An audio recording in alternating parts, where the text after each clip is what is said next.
Wait, what's happening? Hello. Hello for anyone who decides to watch this. Welcome back to another individual character story for Humblewood.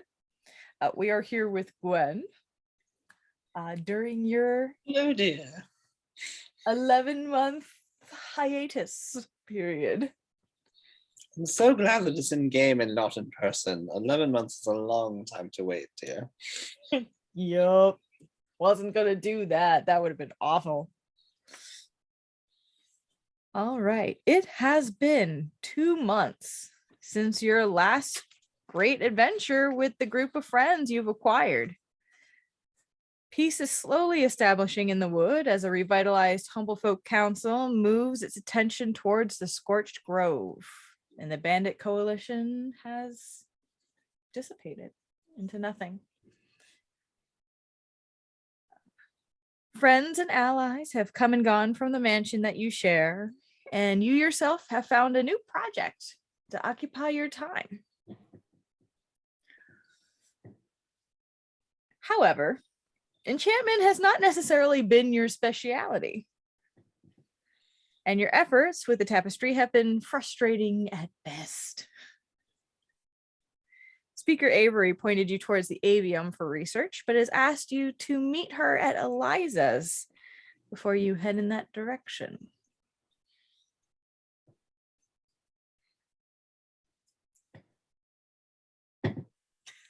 Is that where you're going? I suppose I could have some tea with Eliza before heading out. All right. Eliza's is closed at the moment, despite it being mid-afternoon. You knock on the door and hear a very simple, "Oh, it's open." Hello, dear. I just stopped by for a pot of tea. "Oh, please come in." You walk in and see both Speaker Avery and Eliza are enjoying tea at their typical small table that you've seen in the corner that Eliza usually has set up.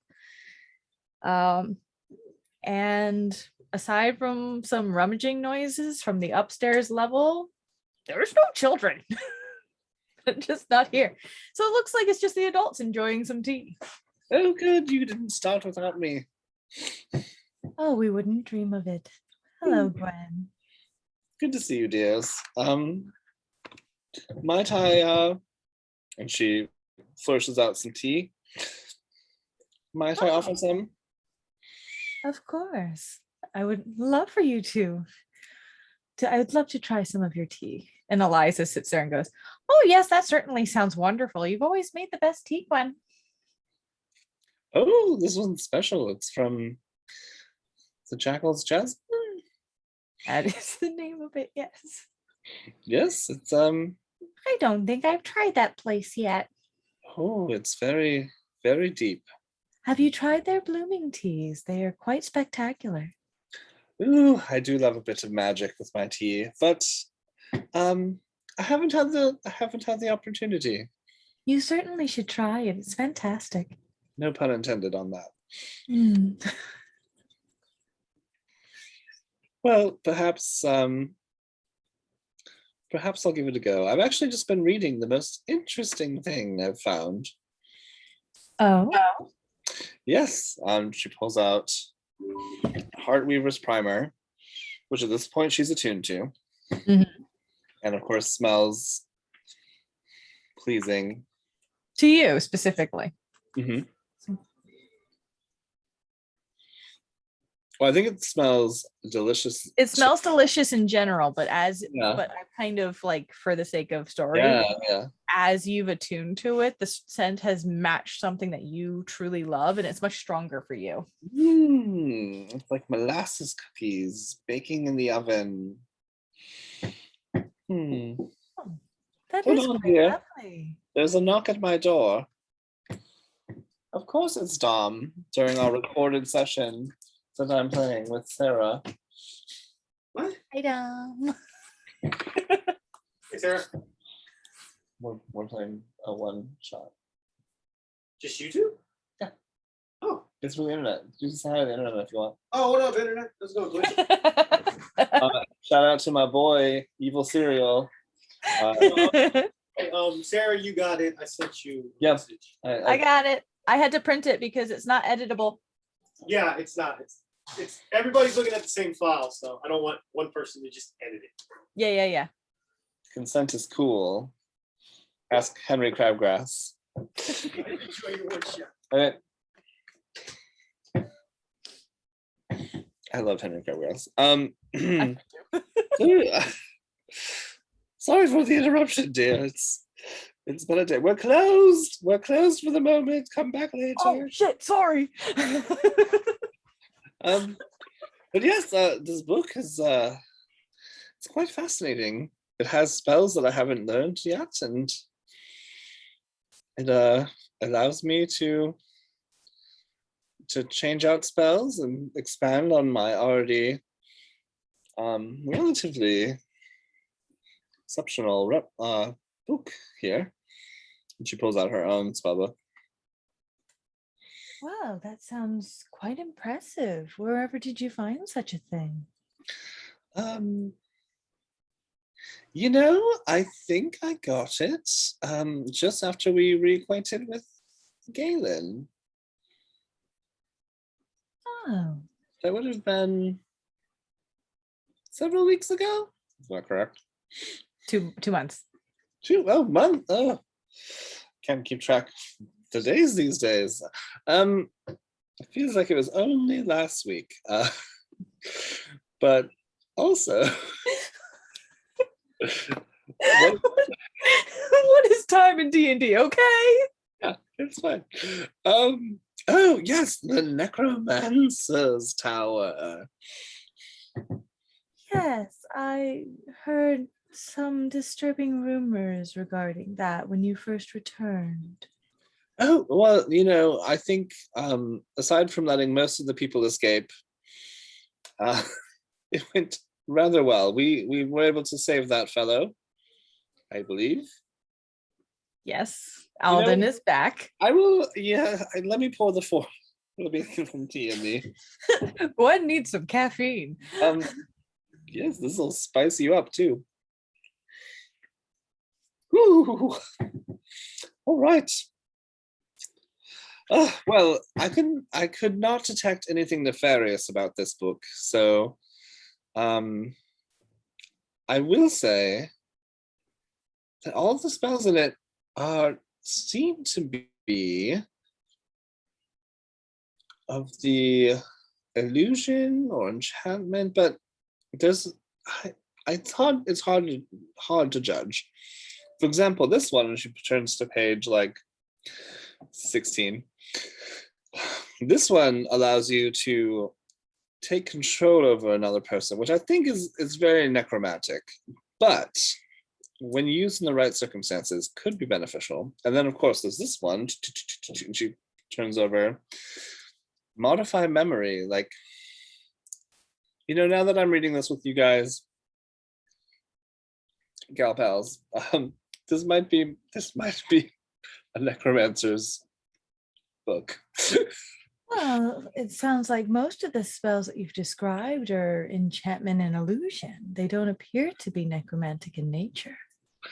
Well, for example, this one, and she turns to a page where there's a person just enthrall is considered School of Enchantment. Oh dear. I'm looking at them right now because I was sitting there thinking about it. I was like, no, wait. Thank you, voice from the sky. Hypnotic pattern is illusion. Modify memory is enchantment. Suggestion is enchantment. Mm-hmm. Antipathy is enchantment. And charm person is enchantment. Dominate person is enchantment. Suggestion is enchantment. Suggestion is enchantment, yeah.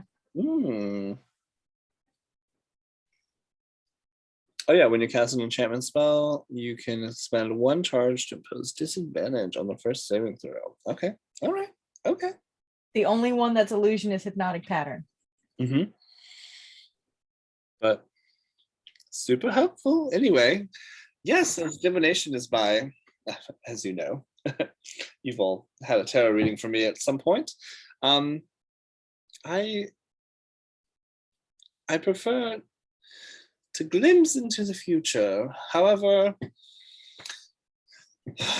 it's been a quandary for some time. I'm trying to figure out how to create a gateway. And of course, this is just between us gals here. Of course. Right? Of course. Oh, certainly. But sometimes you need a secret entrance or a back door, if you will. Particularly if you need to get home or get away from home quickly, when the in-laws show up. Not that I have to worry about that anymore, but I remember the days. They still haunt me. If only we had gotten that switch that turned the cupboards around and let me escape. But I digress. Avery, what is your specialty, if you don't mind me asking, dear? I don't think I've ever asked you. I do actually specialize in enchantment magic. I learned most of my skills at the Avium long time ago. Oh, well, perhaps we can chat about it. Is enchantment the right school for creating a gate or some sort of pass wall spell? I've heard of those things, although I feel like this might be more intricate magic. Well, to create a spell like that and imbue it into an item would involve enchantment magic. However, such a thing is quite complicated, and you might find more information at the Avium. And she kind of looks over towards Eliza, who is sitting there with her tea, and make an insight check.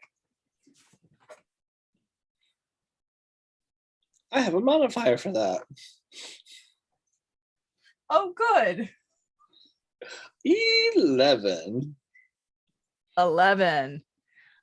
She's sitting there with her tea, and every now and then she kind of like looks up where you hear some shuffling around, and she's doing her best to maintain a calm demeanor, but she's got a little bit of a smile going. Are you enjoying the tea, dear? Oh, it's quite lovely, thank you. About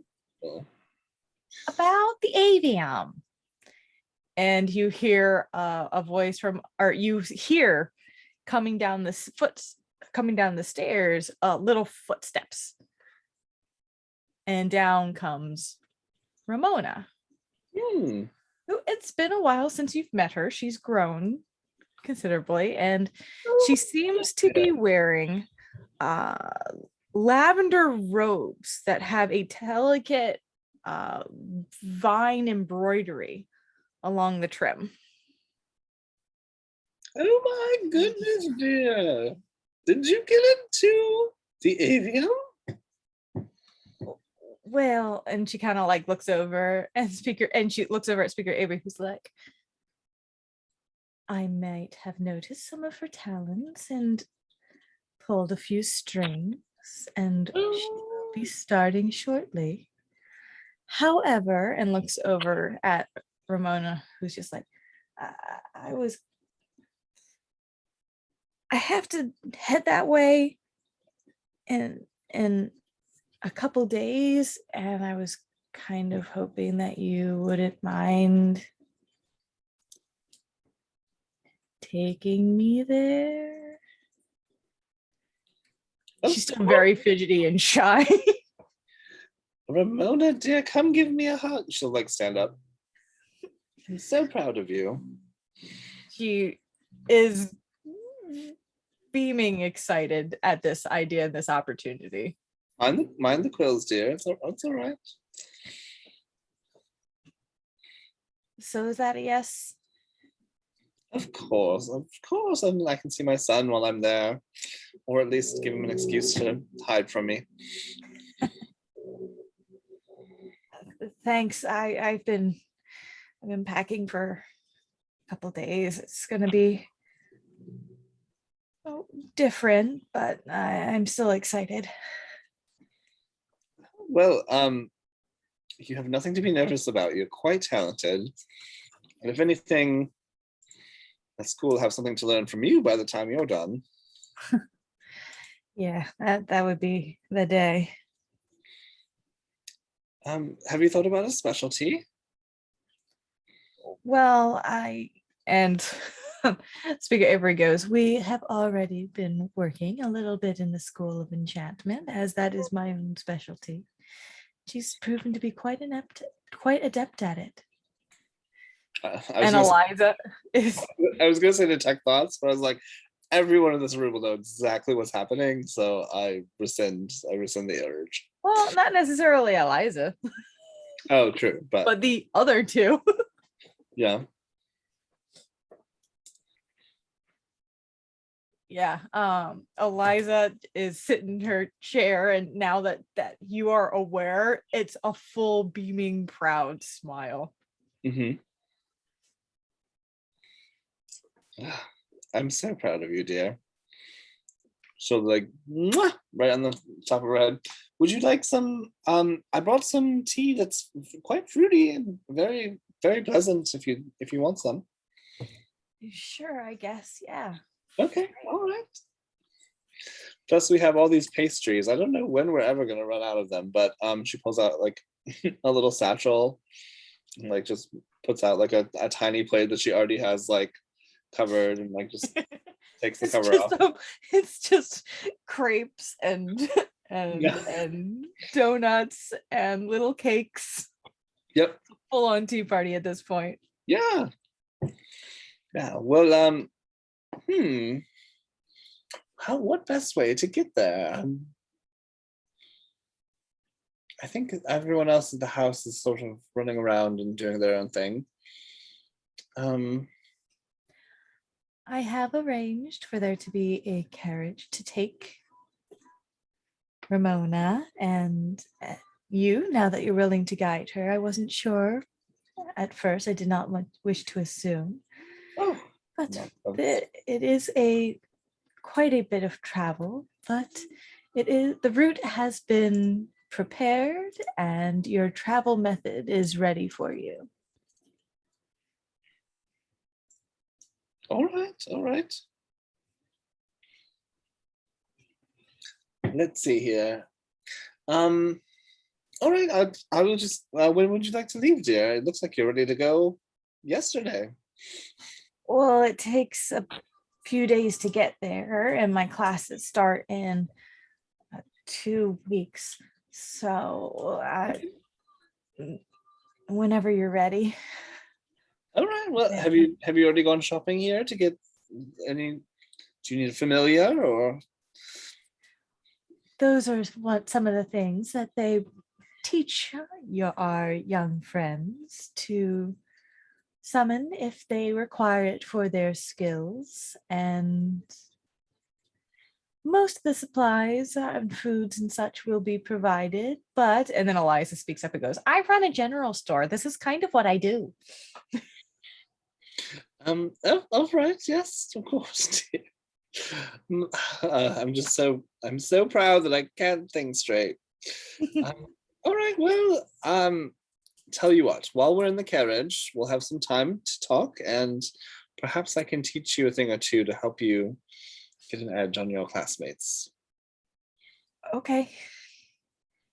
All right. I still got a few more things to pack. I wanted to ask you. Yes, of course. But first have some tea. You're a growing girl. You need to be strong as well as powerful with the magic. Okay. Okay. You all are able to enjoy your beverages, your hangout time.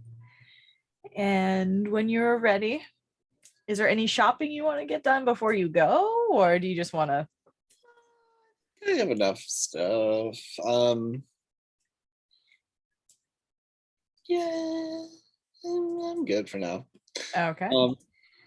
Yeah, well, but I will. So I will get starting supplies for I forgot her name. Ramona. Ramona, that's the one. Yeah, so just so she has double the supplies just in case, and then Okay. also anything that. Component kits are usually 25 gold, if I'm not mistaken. Sure, that sounds good. I believe so. I definitely have golds, so. Oh, actually, while I'm here, do you have any more spell scrolls, Eliza? Oh, I'm sure I do around here somewhere. And Speaker Avery Wood actually speaks up. It goes, while you are at the Avium, and I'm sure you will take that time to do some of your own research into your project that you spoke of. Yes. But the Avium does have many different scrolls that you can, can study and possibly utilize. You might have good luck there. Of course, yeah, of course. What am I thinking? Actually, you know what? I'll give my son a ring, yeah, if you will. When I get back to my home, I'll have to pack. And how about we leave in the morning, dear? Is that soon enough for you? Okay, yeah, that'll be good. All right. And your siblings are okay with this? Well, and Eliza goes, they'll be fine. Okay. They'll be fine. That was just a trick question, dear. You need to follow your own heart. All right. Well, I will come get you in the morning. And ladies, it's been a delight, as always. Speaker Avery. Wonderful seeing you again, Gwen. Oh, of course. If you ever need just a night of respite, my room is yours. It has a hot tub on the balcony. You're welcome to stay anytime. Well, I certainly will be taking advantage of that at some point. That you can be assured of. Yes, dear. After our last little soiree. Oh, I tried to do some pretty powerful dispel magic to get our hot tub clean again, but just don't try putting hot fudge in the middle of a floating disc as an order. It's a hot mess.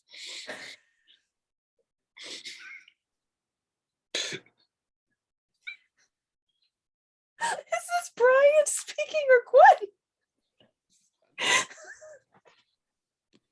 As I've never owned a hot tub, I have known not to fuck up a hot tub. But also, all right, yeah. So, yeah, Gwen's gonna scurry back to or scuttle back. All right. I don't know what hedgehogs do. Depends on you. As the next morning comes, you're able to pick up Ramona and watch her get to say goodbye to her friends, her family, those who've taken her in. Mm-hmm. You said you were going to call Derek up? Oh, yeah. Yeah, I'll do it from the carriage. It's fine. Okay. And yeah, Gwen's gonna give each of the kids a little sweet, and then some donuts for breakfast, of course, because why not? And just a nice... The twins. Yep. Who, I mean, you watched your son grow up, and he grew fast. Yeah. Are they taller than Ramona at this point? No, but one of the things with this particular type of humanoid is that they reach maturity at the age of 5. Oh, good. So they're already super grown. All right. Yeah, Gwen's getting up there.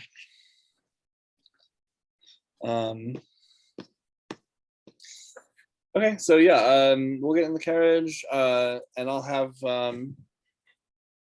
brought some reading material for Ramona, and before we do anything else, as soon as our carriage takes off, I'll sort of bring out it's a stone, right? It's a stone, yes. Okay, yeah. So and I'll just sort of set it down and let it do its thing. Yeah, it opens up kind of bismuth crystally, and you have that holographic display of your son's face as he's opened up, and he's, Hello, dear. it's early. Hi, Mom. Hi, I'm here with Ramona. We're on our way to where did you say we were going, dear? She looks at Ramona. You mean the Avium? That's the place. Have you heard of it? I'm aware of it, Mum. That's where I live and I know, take it's too early. classes. Too early for this nonsense. All right, well, I will be visiting shortly, so clean your room and From the Alder Hut. yes, we're taking a carriage right now.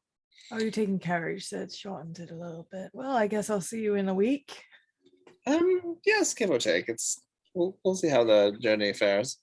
By the way, I am looking for help enchanting that item that I kept telling you about. As lovely as it is, it's the illusion of moving creatures and such is delightful, but I think we can make it more practical. All right. I don't do much enchantment myself, but I know the professor of it, and there's the library. It's one of the largest. Oh yes. It's your best chance, but I can show you around. Let me know Alright. when you get closer. All right. I did want to give you fair warning because I know how much you don't appreciate when I just pop up out of nowhere. I have never said that. Now, don't lie to your mother, especially in front of a young lady. I have to get ready for class apparently, so I'll see you in a few days, Mum. All right. Cheers. And before it ends, she's just gonna look at Ramon a bit. I'm so proud of him. He's a gem. She just kind of like smiles a little bit as you continue on your way. So, yes. Did I didn't show you that book I got yesterday, did I? I think I heard you talking about it to the speaker, but I didn't see it.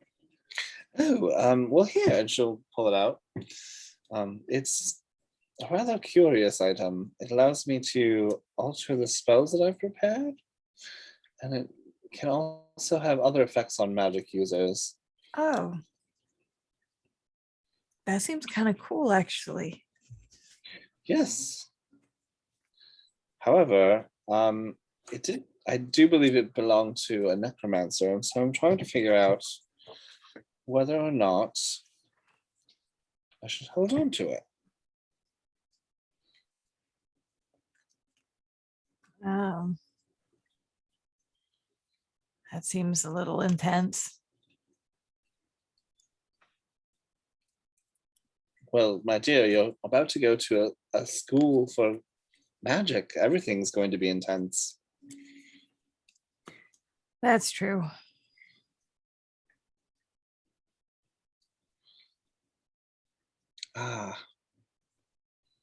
Just had an epiphany. But more on that later. For now, dear, let's practice our magic, shall we? Okay. Okay. I brought a couple extra supplies, so and she'll pass the satchel over. You are, we'll just kind of like, you're able to show her a few things. Mm-hmm. Yeah. So for the next few days. Yeah, my key thing is find familiar if she doesn't already know it. I will double check. Hers is not one of the character sheets I pulled up, but I do have it. Oh, the power. Okay.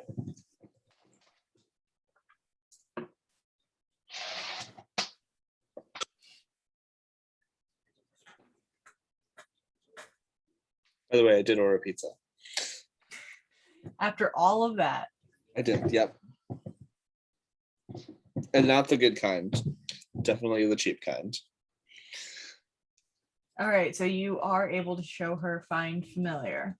Awesome. It's not one of the ones that she has. Okay. And I will help her copy it into her spellbook. Oh, wait. Actually, it is.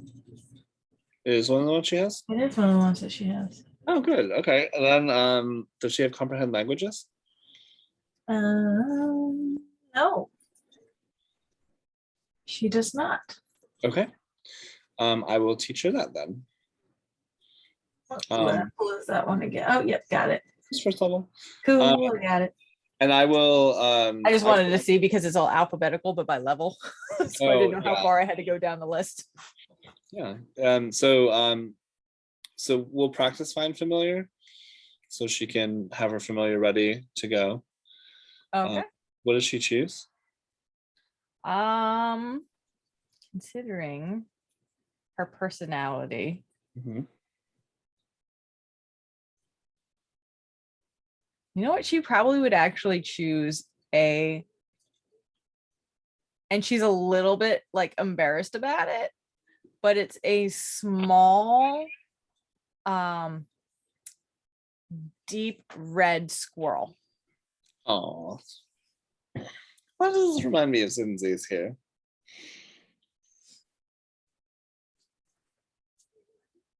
It doesn't have that same, patch fur that Zinzi's has, or the white fur with a patch over the eye. No. But it is in fact a squirrel, and she's just like, and doesn't say anything about it. I love it, dear. I think it's rather cute. And just so you know, they can change forms. For example, at the beginning of the day, my familiar was a hummingbird, and now it's a frog. As I will have transformed it into a frog for the sake of the spell. And how much does it cost? I can never remember. It's like incense powder and some other stuff. 10 gold worth of charcoal, incense, and herbs that must be consumed by fire in a brass brazier. All right, so it's just like 10 gold every time you want to do Find Familiar. Yeah. Some of them cost, some of them I don't worry about. Yeah. So how much gold does this young lady have with her? She doesn't have a whole lot. She has about like 20 gold total.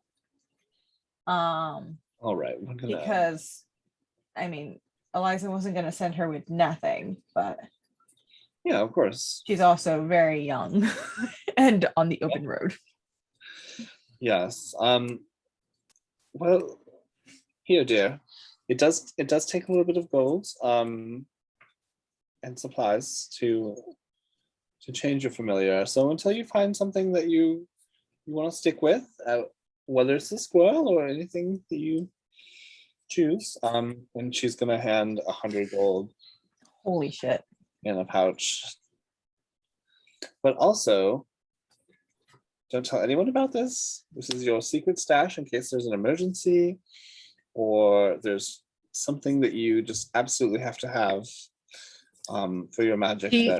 She is very like, this is more gold than I've seen. Mm-hmm. Even though she works at a general store, she still started as a street thief when you met her. Yeah. So this is like, I was there for that. All right. Well, we're gonna be traveling for some time, so let me know if you need to stop and stretch, or if you have anything else that you'd like to do or talk about.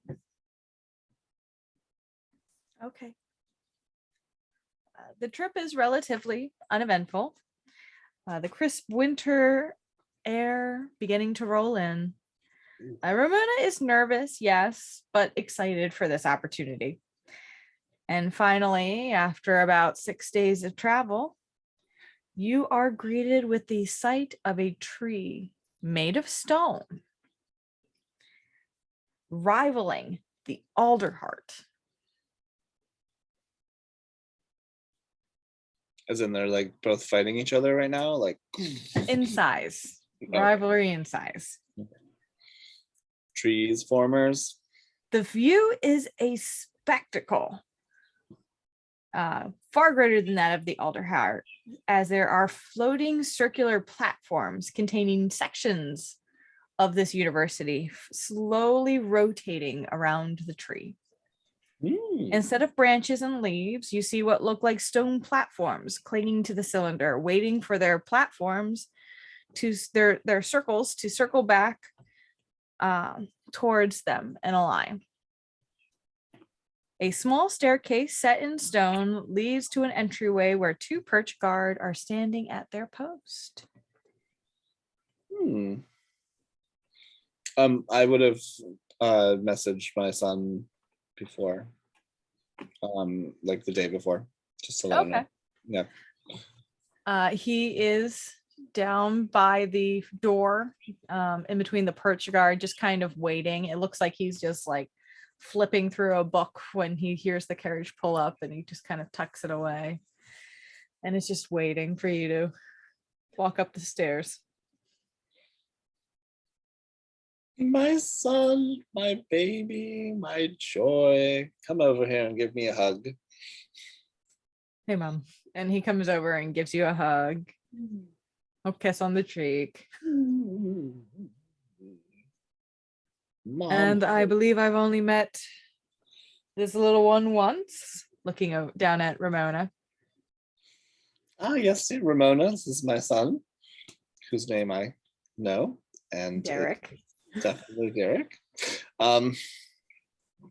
Too many campaigns, man. Too many campaigns. I can't remember names in real life.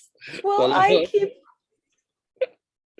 Monday really showed how much I've accidentally fucked with Mitch. Oh, yeah? Because this book has Benna Sheridan. Benna. And Lethe has Brenna. Oh, good. As one of her NPCs. That was unintentional. I forgot that Benna existed when Brenna was created. Yeah, all of our campaigns, there's so much rollover. I love it. I mean, even just this campaign has Finn, Finny, and Finton. Yep. Oh, geez. Yep. This is probably like the most complex campaign, though. I'm sorry.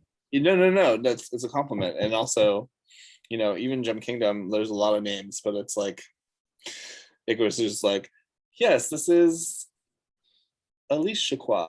I pulled this name out of the air. This is their name.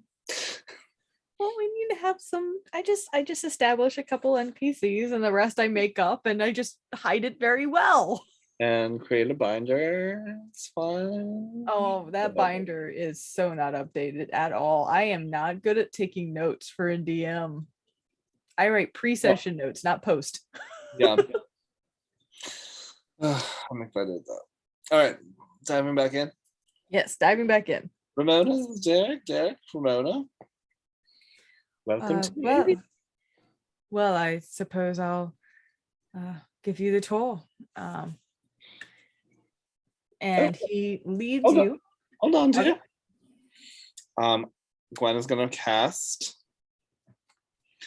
Tensor's floating disc, because she can.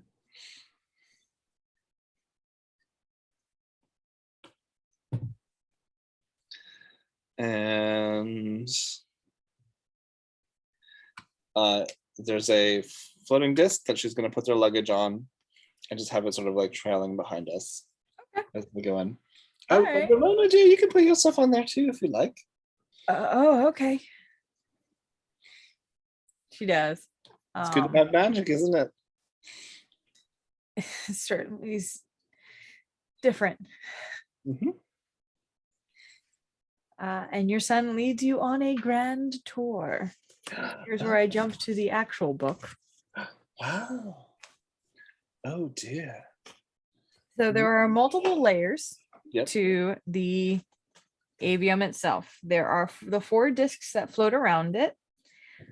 You walk up the stairs and You find in the central building is where the faculty offices are, mostly lecture halls.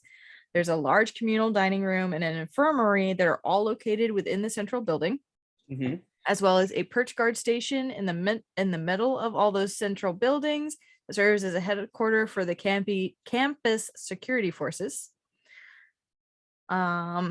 There's the 4 globes that are going around. You learn are called terrariums.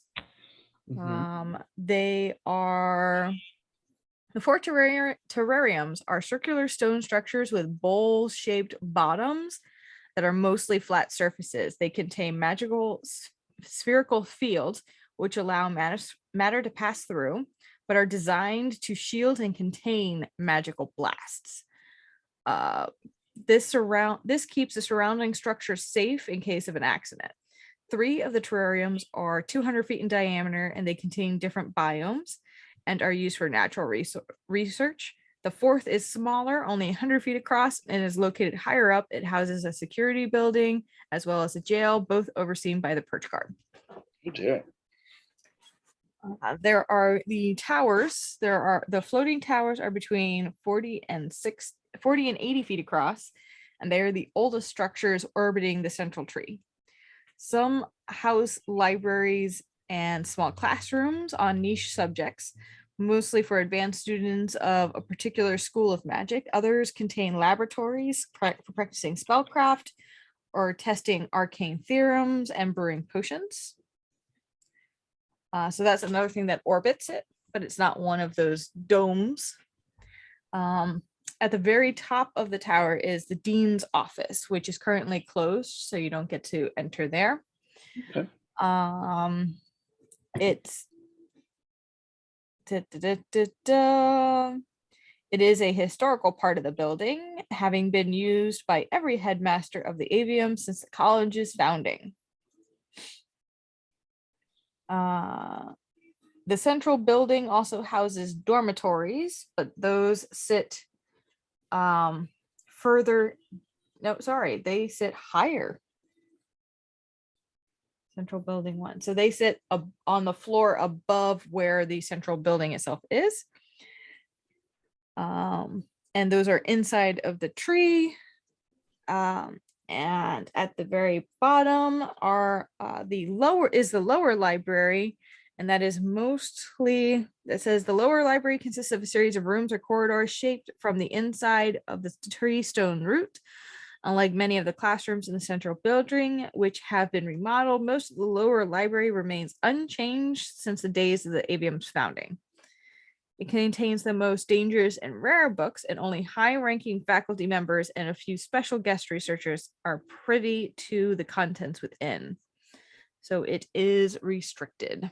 Can you get me in there, dear? Me? Really? Yes, sometimes students get special privileges. No, not at all. But you're a genius boy. I've been here only a couple of years. Not. All right. I can't get in there. No worries. I'm just grinding your gears, dear. Where should we go first? What would you like to show us now that you've shown us around?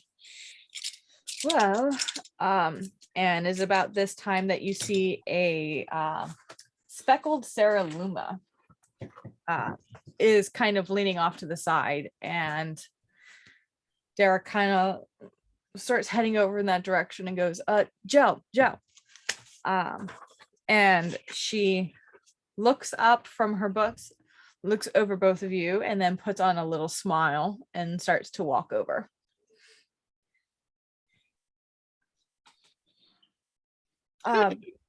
This is Gel Platena, and she is going to help Ramona here get settled into her room.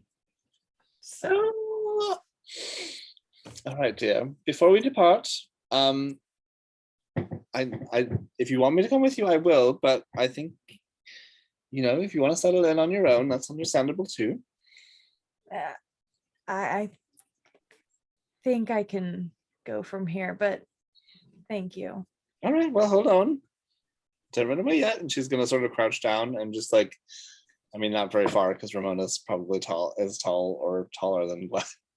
Well, she's a gerbine, which are very short, so she's only about like 3 feet tall. I think that Gwen is roughly about that. So yeah, just Okay. however she can meet the eye line, she's gonna be like, remember to use that quote wisely. Don't spend it all on sugar, dear. She's gonna pull out another like box of pastries for Ramona. This will certainly get me friends here, I'm sure. If not diabetes, which is a disease that they haven't discovered yet. But actually, they used to call it honey urine back in Egyptian times. Well, anyway, I'm mumbling. Remember, no matter what anyone else here can do, what's important is what you're capable of. Make sure that what you're doing is going to be for the benefit of others and not at the expense of those around you. All right, dear? I'll do my best. I'm not going to say good magic, bad magic, blah, blah, blah, because magic is a spectrum. But I know in your heart, you're a good person. And you're going to do so well here. Thanks. All right, I'll leave you be. She gives her a little kiss on the forehead. And, hold on, dear. And she like takes the stuff off the tensor's floating disc and ushers her. Thanks. Yeah. Good luck. Thank you. And the two of them head off. Mm-hmm. You'll keep an eye on her, right? Of course. Of course. All right. Now, for fun. Well, first, and he holds up what looks like a amulet. Mhm. I have an actual picture of it so I can describe it if I can find it. There it is. It looks like a badge, and it has a banner towards the bottom of it with humble scratch on it, which is the written form. Mhm. And what looks like a bird folk talon with a flame cresting over it, emblazoned onto this amulet. Mm. If you look closely, you'll see that he also has one, but it's a different color. And he's just like, guest pass. At least get you some places here. Yeah, with not the restriction section, at least to the place where they serve the most ale. It's a school, Mum. Not really much ale here. Right, it's a school, wink. So, are you just here to escort the little one? And Yes, pretty much. And I did have some research I wanted to do on oh, all right. you know that lovely tapestry you helped me put together with the Yeah. deer that sometimes run through and the Yeah, of course. yes, I love it. At night, the moonbeams to the trees and the crickets chirping and the frogs. Oh, by the way, she like puts the frog familiar on her shoulder. We decided frog for this journey. Okay. Yeah. So it's lovely, but if it could also serve as a way to get in and out of our house. Sometimes Gerald just on a bender will ramble on for days, and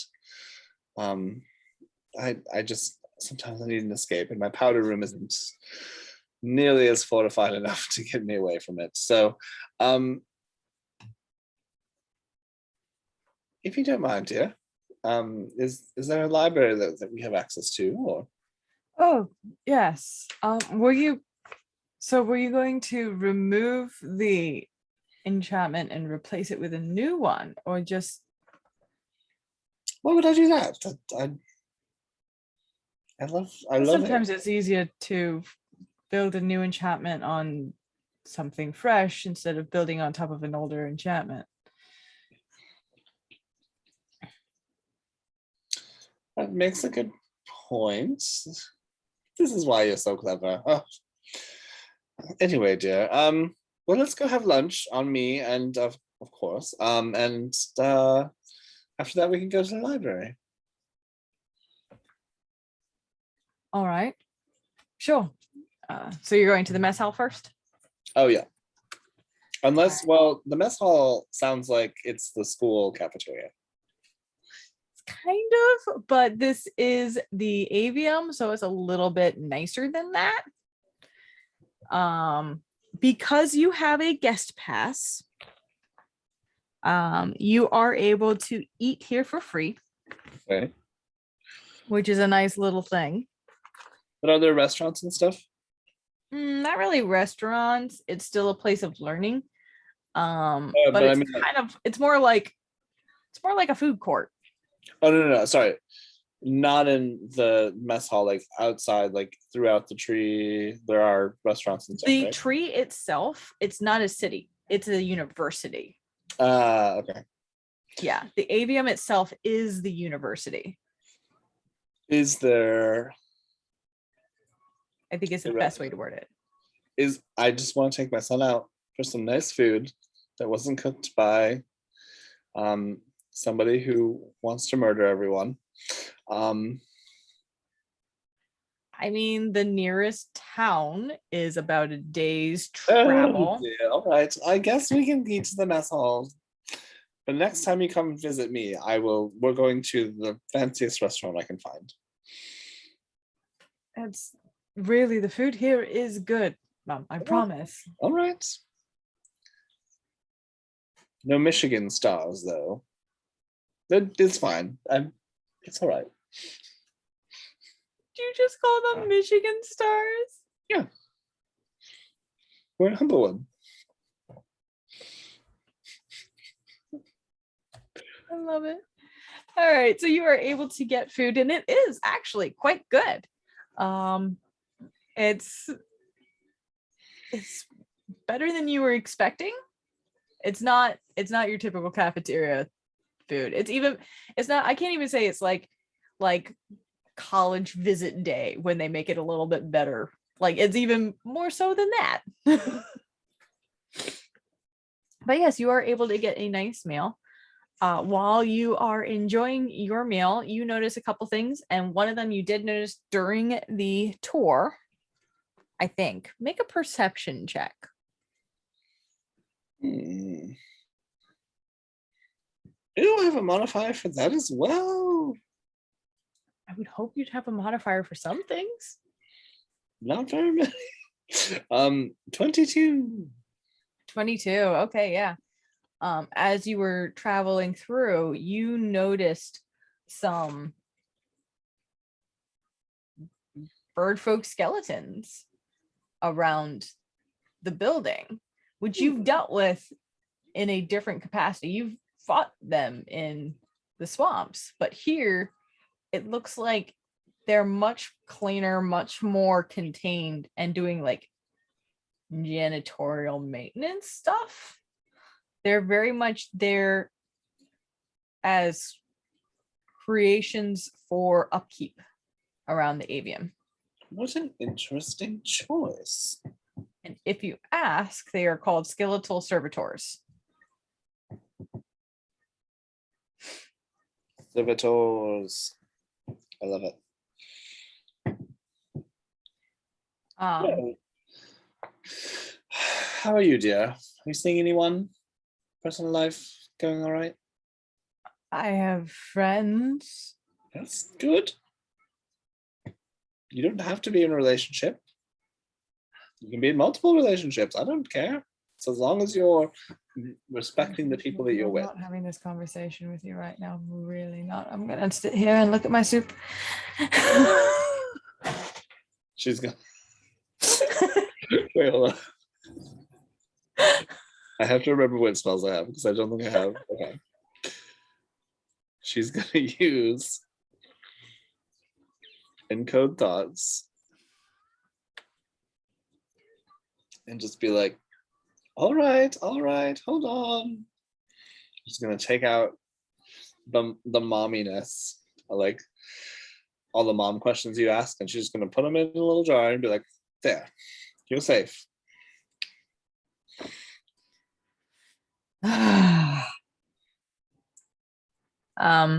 About partway through your meal, the other thing that you notice is coming up with her own set of plates, a familiar,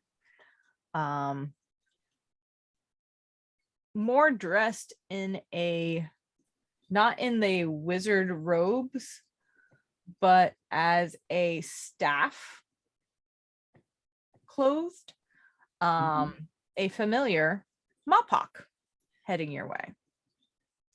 This would be Corey, one of the two Mopoks that you guys had originally spared. Ah, yes. That you had sent towards your son.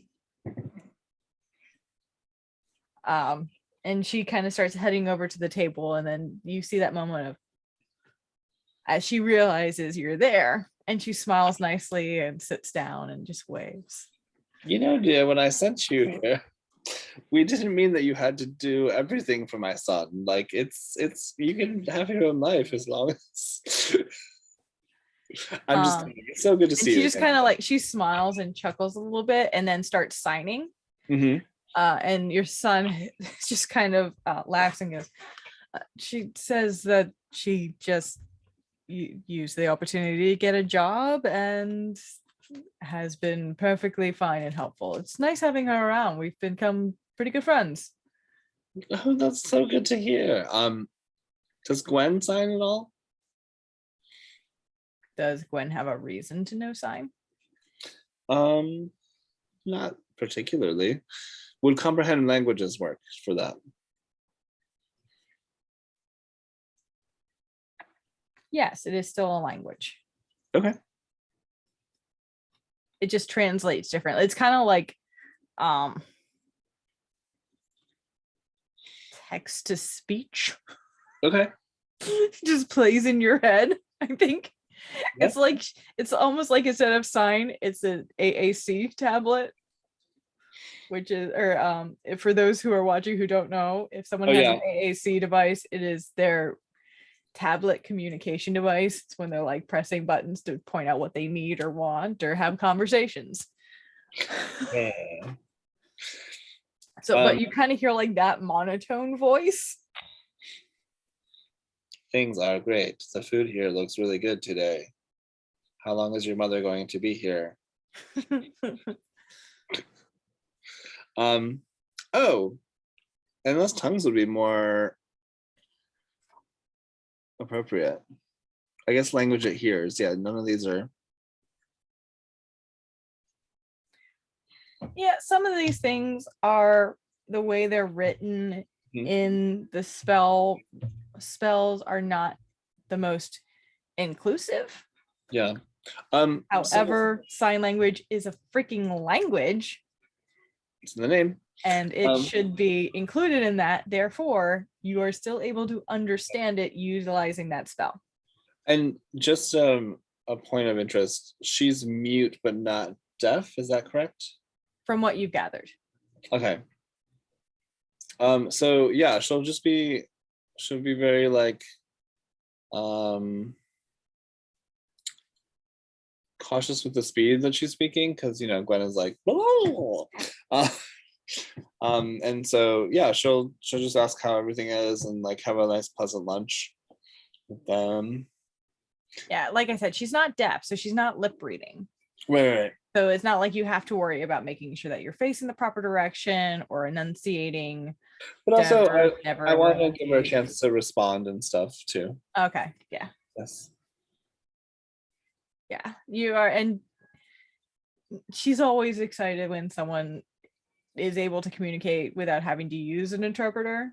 But your son is there to help interpret. It looks like he's learned quite a bit just because they've known each other so long. Because at this point it's been a couple months. Yeah. Well, I'm so proud of you. And yep, oops, sorry. I almost got back into the bottle. But what do you want to do after lunch, dear? Well, I have class to get to, and I'm Okay, sure good. you're going to want to do some of your own research. But we can certainly meet up later tonight. All right. Well, where would you like to meet up, dear? Your dormitory is over yonder, yes? He explains where it is. It is one of the things that he did lead you through on the tour, but he'll make sure that you know where to go.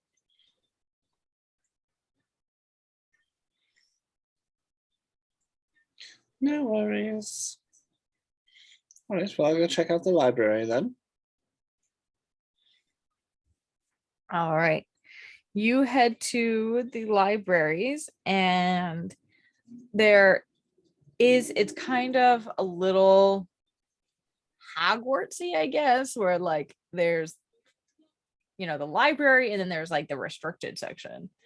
You do not have access to the restricted section, but when you first enter the libraries,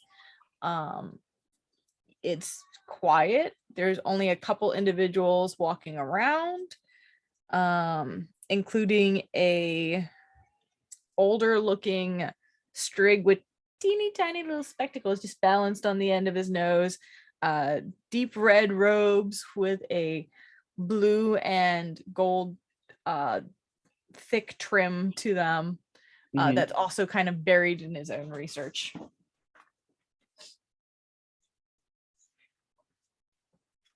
She'll just observe.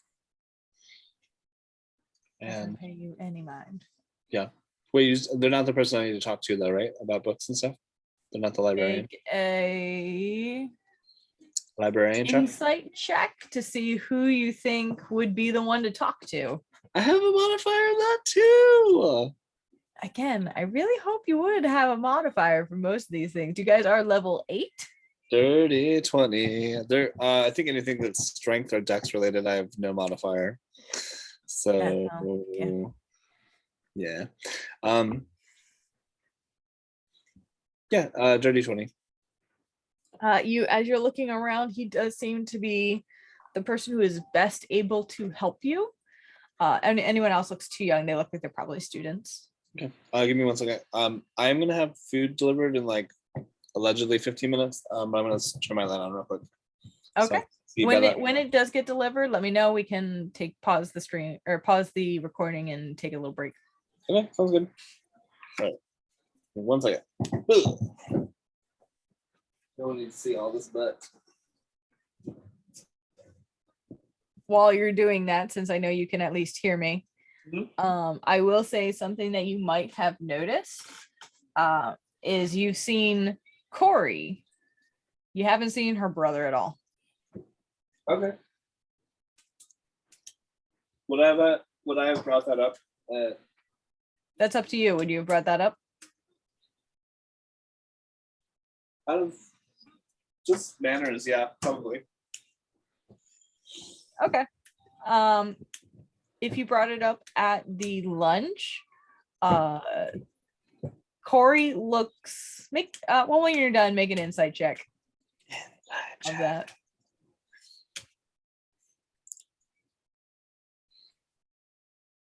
$21. These are not terrible You're rolls. doing pretty well.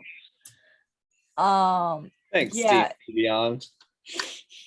She doesn't say anything at first. She has a look that you're able to read of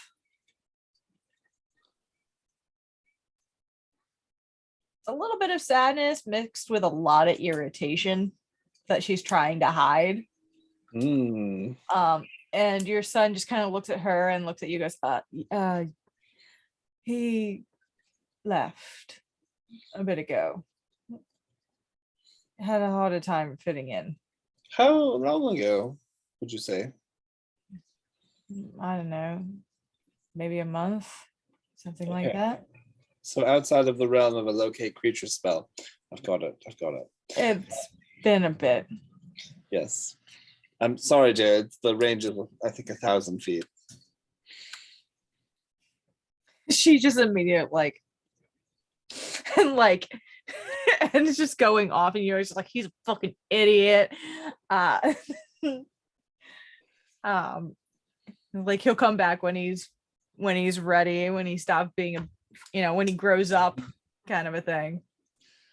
Well, the thing about life is, every choice we make has a consequence, and sometimes the things that we think are going to be best for us are not, and sometimes the things we think are going to be terrible actually help us out. So we'll just see how the chips fall, dear. I'm sure he'll come around though.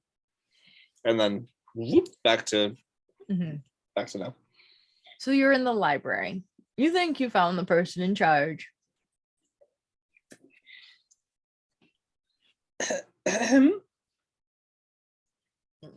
Yes.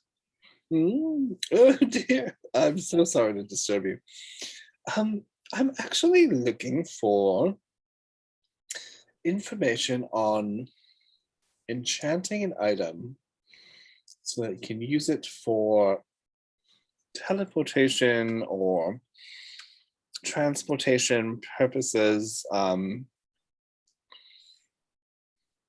Do you have any perhaps enchantment or conjuration books that might be helpful? Transportation tends to fall under the science of conjuration. Enchantment is a whole different school. However, if you're looking to create something that could manipulate both, I'm sure we can find some way to help you out with this task. And he starts leading you through some of the stacks of books. Roll me. This is going to take a period. The research itself is going to take place over a couple of days. Totally fine. Rather go through all of that, we'll just do 3 investigation checks and 3 arcana checks for me. Lots of rolls. 3 investigation and 3 arcana? Arcana, yeah. Okay. Also 3 investigation to find it, 3 arcana to understand it. Okay. Okay. Sorry, I'm looking at actual spells to base this off of. There's actually some good ones here. All right, investigation first. Okay. But before that, I'm gonna roll my portent dice.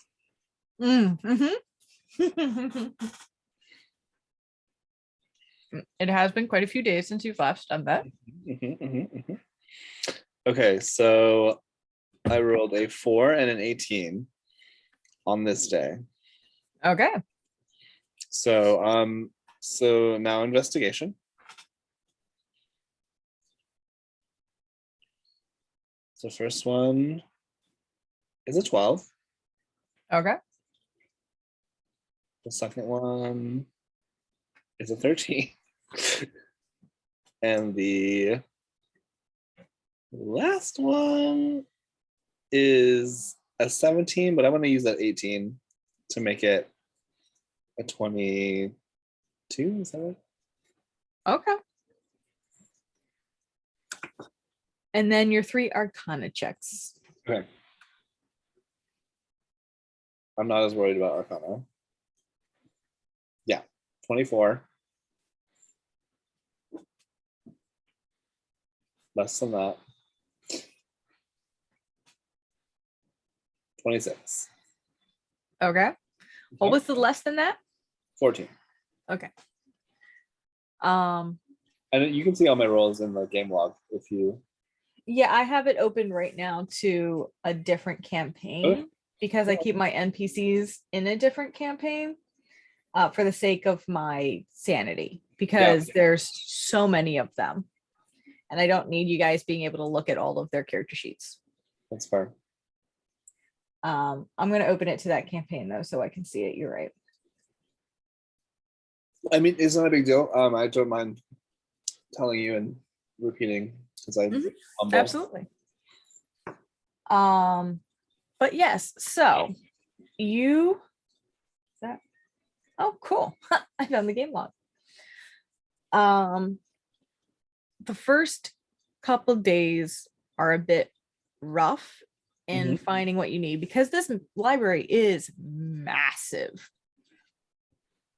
You can see why this is considered one of the greatest collections of knowledge in all of Everden. And then you start to build up your rhythm. And you think you're getting closer to what you need.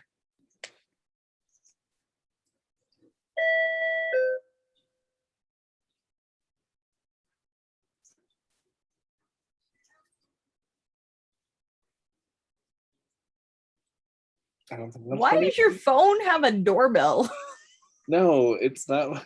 That was the actual doorbell. Okay, I was confused.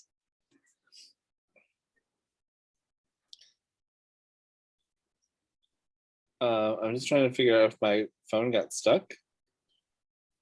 Oh, on the timer. Oh no, I think she just like left it at the door.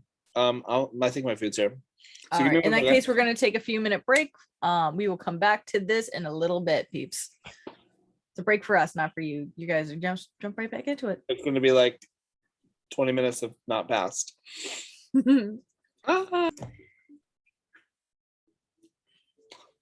I can almost guarantee that was not your face before. Pretty sure it wasn't. Welcome back, everyone. Everyone, because so many people are going to watch this. I can only hope. In 30 years, let me just tell you. 10 whole views if we're lucky. No, we'll go a lot more. But yeah. I'm studying in the library. Yeah. And we already did your rolls. Like I said, you were it was a little frustrating at first trying to get a rhythm. And this takes place over a couple of days. And you start to get a little bit more traction and a little bit more traction. And the thing that's really catching you is not so much the enchantment of creating. Yes, that's going to take a while, but you kind of understand the way to go about creating an enchantment to offer you a portal to another place.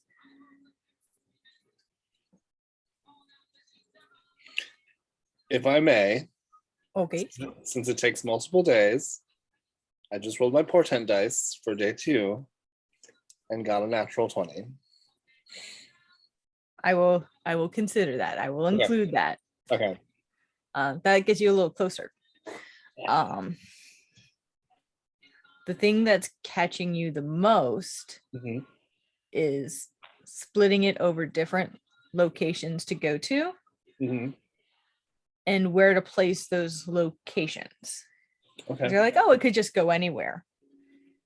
But if it just goes anywhere, then how are you going to set it up to make sure that it brings you back to the right place? So you need locking points, and how are we going to pick these multiple locking points? That is what's catching you the most. Okay. But you're able to you start working on the foundations of how you're going to build this. Okay. And you can kind of work on the foundations of the enchantment to be like, this is going to be, and as you're working on it, and it's been a couple days, you've kind of noticed that your son is a little bit over distracted. And like every now and then you're just like, are we having dinner? Or are you just, and he's just kind of like absent-minded. If only I had detect thoughts. If only what? So if only I had detect thoughts. But also, I'm not going to do that to my son because. At one point, you're waiting for lunch with him, and even Corey's there, and he's just not. He doesn't come down. Okay. And eventually, Corey's just like, she's just like, And she goes up towards his room as if to bang on the door. And you're just like, where is my son? This bread pudding is delicious. It's all right. Not everyone wants to have their mom hanging around campus. I understand. A few more minutes go by. Neither of them have returned.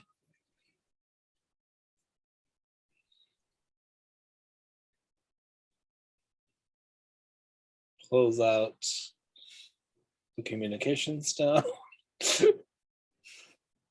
Thinks about using it and then remembers to respect her son's privacy.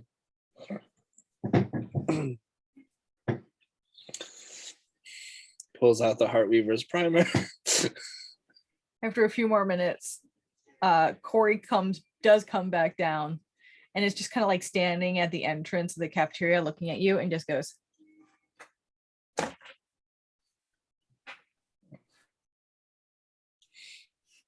and starts walking back. Like, Okay. Oh, did she want me to join her? you can insight check to find out. It's gonna be a disaster. No, 18. That's not bad. 18. She's just like, this is one of those help. Oh yeah. She'll get up, take one more bite of food, and then like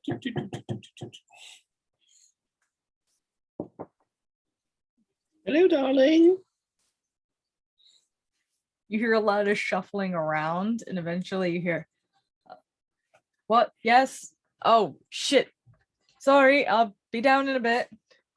Shuffle, shuffle, shuffling. Corey's looking a little impatient and then just starts like banging on the door. Oh, I totally forgot to tell you. I have a treat for us when we get back downstairs. Make a persuasion check. Nope, that's not going to be great. What is happening? 21. My modifier's +2. You hear more of the shuffling and then it kind of stops and then you just hear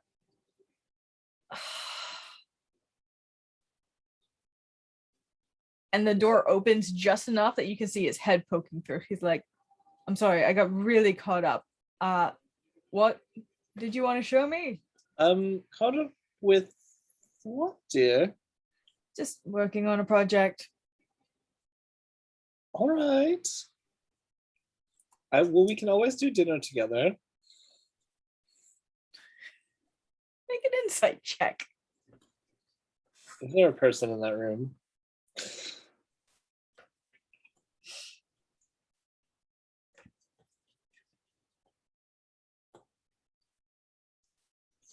Did you really just roll a natural 20 on your son? On my insight check.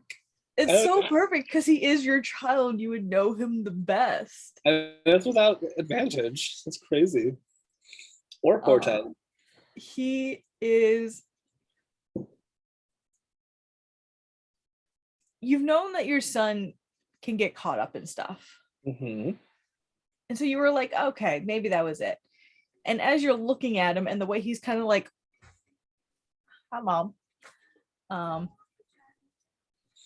It's more that he's actually, at first you're like, oh, okay. And then you realize the expression on his face is more frantic. Something's bothering him a lot.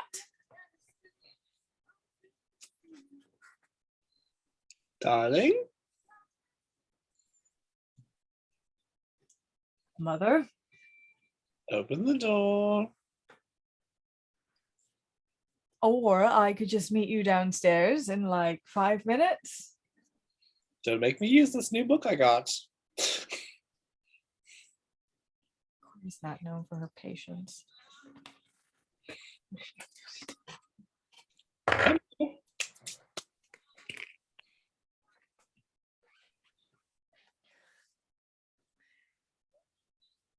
Corey, Hmm? It's not necessarily very strong, but neither is Derek.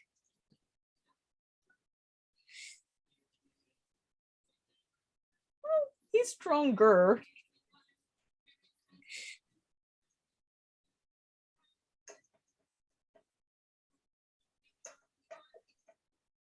That's not very good. She like tries to kick the door in on him, and he's just like holding it closed. She's getting more and more annoyed with him. Don't make me use Thunderstep, young man. You won't have a door after. He steps back and lets the door swing open. And there are papers just scattered all over the place. It would almost be like the crazy board with all the strings, except it's on the floor and there's no strings. There's like little groupings of papers everywhere. I've been busy with a project. Is this for school year? Yes. Insight check. I'm just kidding. Roll an insight check.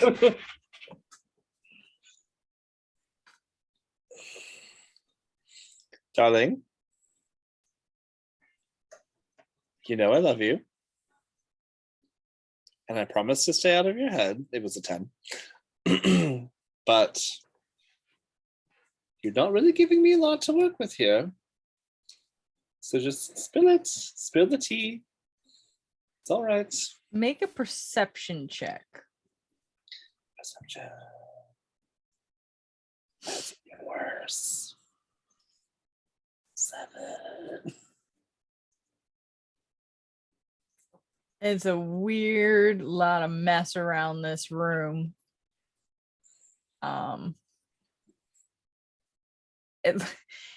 He is kind of like guarded. Mm-hmm.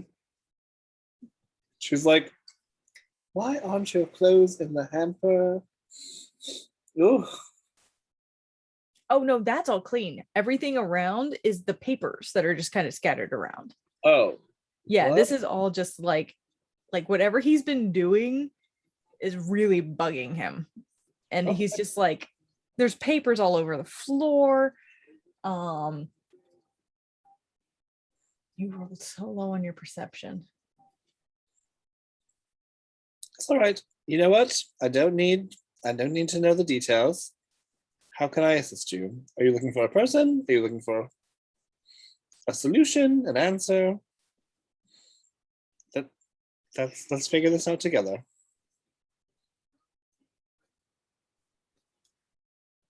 I have this friend I met in my studies. Mm-hmm. I haven't heard from him in a while. I'm worried. All right. When's the last time you saw them?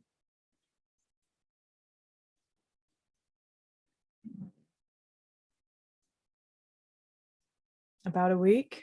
Didn't really.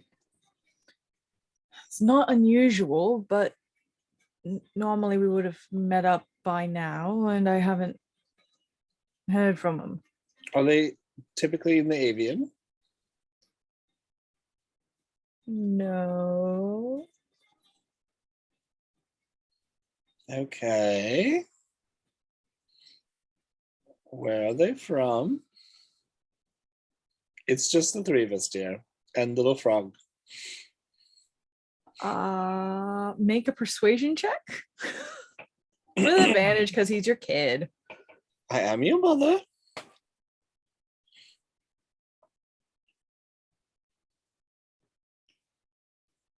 $14. It's not great. It's not terrible. But you're his mom. Um, He's desperate. She is gonna be like, I can cast locate creature, but I don't think that will work all right. here on this thing. Uh-huh.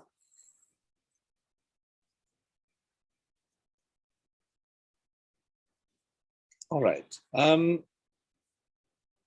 Well, start small, work big, as your father always used to say. Sit down with me. Can you show me what they look like? Come, dear, come in.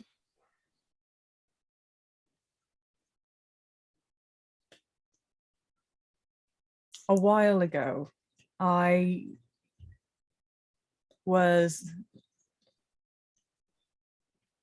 curious about different realms, different planes, different types of magic, and I started studying the Feywild. Oh, all right. I've got to study and observe a lot of different fascinating creatures. Mm-hmm. And eventually gained a rapport with one of them. All right.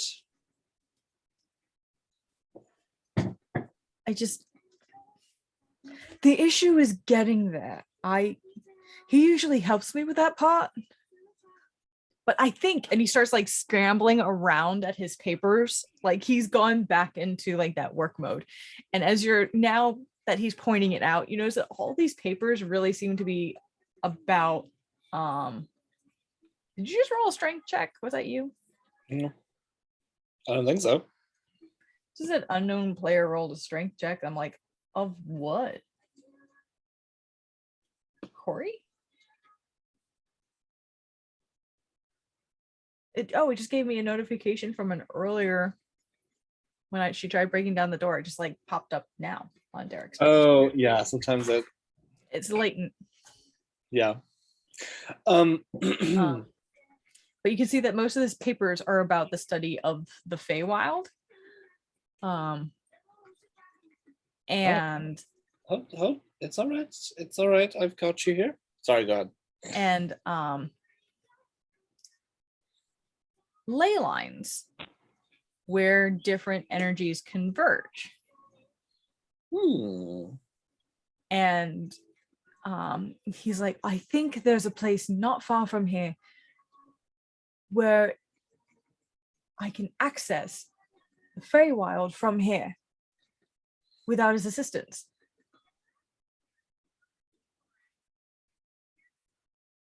I think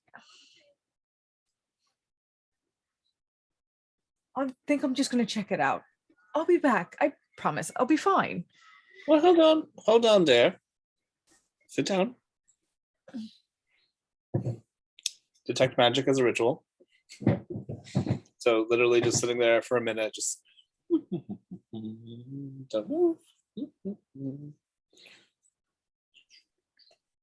What are you detecting magic on? Everything. Is there some sort of like aura around him? Is anything you look in his room magical? I mean, you're in the Avium. There's a lot of magical shit around. Everything has basic enchantments. Even just the candles are, everlasting. More or less they're enchanted. There's a lot of enchanted things, but you're not getting anything that would cause you worry. Okay. Number 2. I'm gonna cast it just to be safe, dear. Locate and creature. the badge that he has, the badge that you have small enchantments on them. But... Okay. So yeah, locate creature. On the Feywild being that he hasn't shown me a picture or like a no. Right, never mind then. I will not do I'm gonna that. go through his spells real quick. No. He doesn't have anything specifically that would do that well.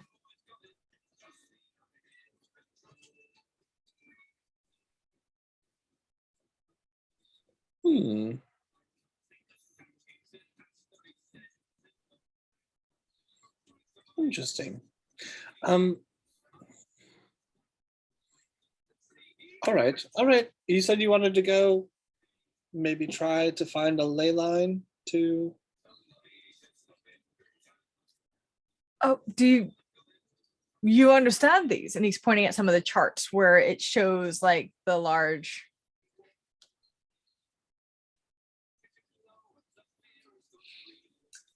Yes, yes, I do. That's actually amazing. It's part of what I've been studying. I don't mention my friend very much around here because they tend to be a little bit overbearing in Right. magic here. Yes, I can see why. Have you given anything to this being, this creature? It's nothing like that, I promise. Honestly, just All right. someone I've met and has been helping me. That's All right. Well, Lead Hustle, where's the closest intersection? I'm sorry, did you say we? Yes.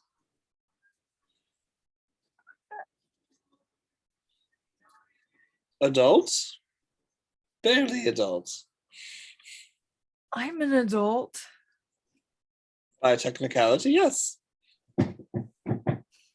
And we also have this guest with us. Yeah, Courtney very quickly signs. Oh, I'm going.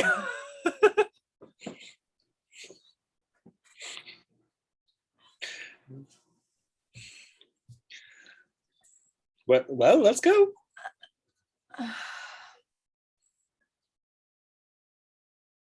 Fine. And he starts gathering his things and starts heading back down out of the Avium completely. And sort of northeast into the woods. Yeah, at this point, my spell is gone. Oh, the detect magic? Yeah, it's gone. But that's okay. Yep. You're traveling into the woods.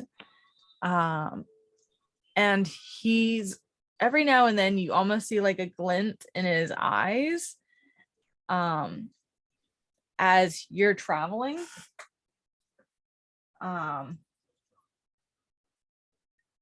Oh, I did forget. He does have one magic item that you would have seen, that his robes are magical. Sorry about that.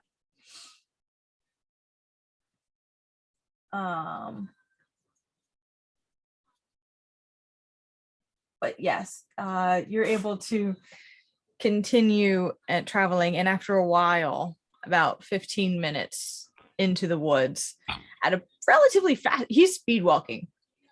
This is obviously bothering him. You reach a point in the wood where the air has a little bit of tingle to it. Mm-hmm.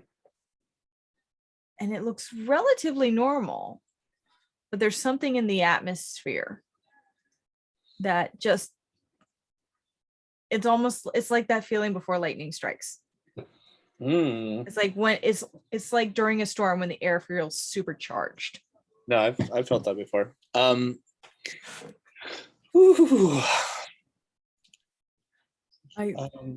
Darling, I think we're here. And he points to a spot where there are just two trees, look totally normal.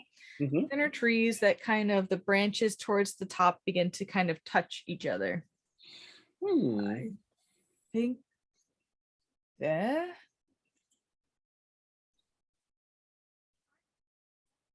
All right. Only one way to find out. Well, hold on.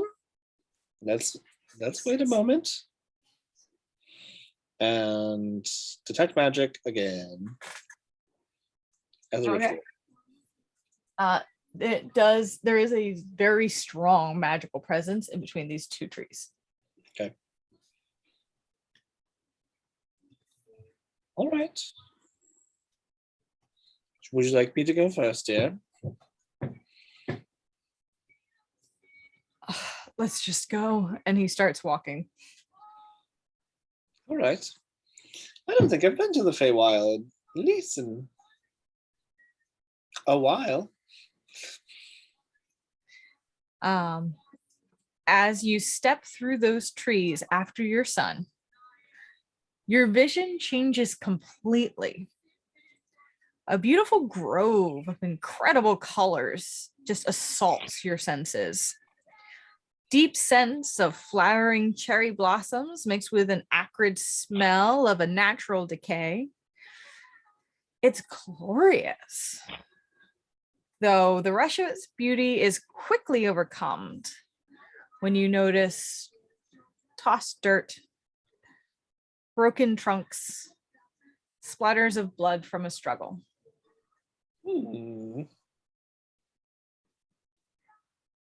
Is Corey with us too? Yes, she is. Okay. She's followed right behind you. Okay. Quiet as ever. I will do the soccer mom thing and put my little tiny little hand out as I'm like, don't go further, dear. But like obviously like looking around. Yeah, your son like walked in quickly. So he's like already in the middle of the grove. It's just you and Corey. Yeah. And Corey is staring around, just getting her bearings. She's used to, because of her past, keeping an eye out. Mm-hmm. What is the gate still clearly present? Or what does it look like from this side of the... You turn around and you're standing in the middle of a grove. Don't really see any gateway. All right. And your son, his expression, the concern is more visible. Well, you can't put the orange back in, or you can't put the juice back into the orange. So this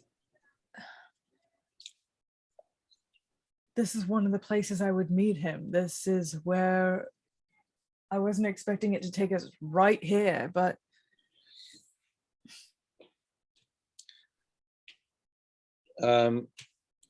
dears, I'm so sorry, but I have to do this. Detect thoughts. okay. Are you probing or are you just surface thoughts? Surface thoughts and more like person location. Okay.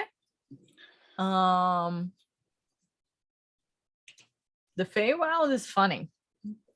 It's almost like the land around you has a personality, but not a voice.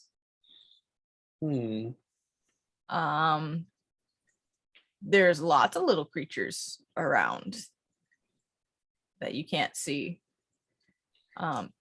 You definitely feel the concern coming from your son. You can feel the caution coming from Corey, whose thoughts are basically, where is this? What the fuck did he get us into now? No. What's coming around? Like, it's very like, got to keep an eye out, got to watch their back. And your son, it's very shit. I should have checked in earlier. I don't know why I didn't. Why the fuck is it such a one-way street? Dear, I need you to focus for a second. I need you to show me your friend.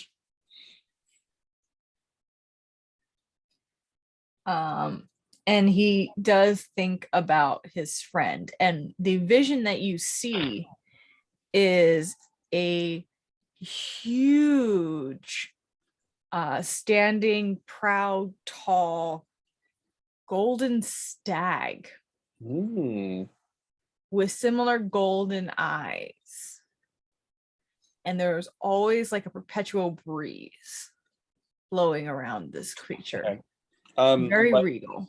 Gwen's going to pull, she's gonna like put her hand on her son's temple and cast encode thoughts while doing this, to sort of recreate that sort of like orb of vision so that she can share it with Corey as well.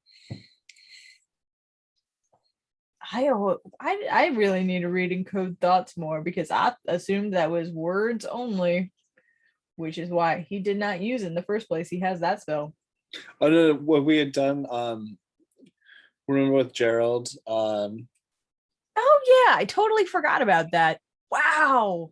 yeah, I forgot that was encode thoughts. You're right. well, encode thoughts, I mean, it's that was kind of like a Harry Potterism. Yeah, no, we just had fun with it. Yeah.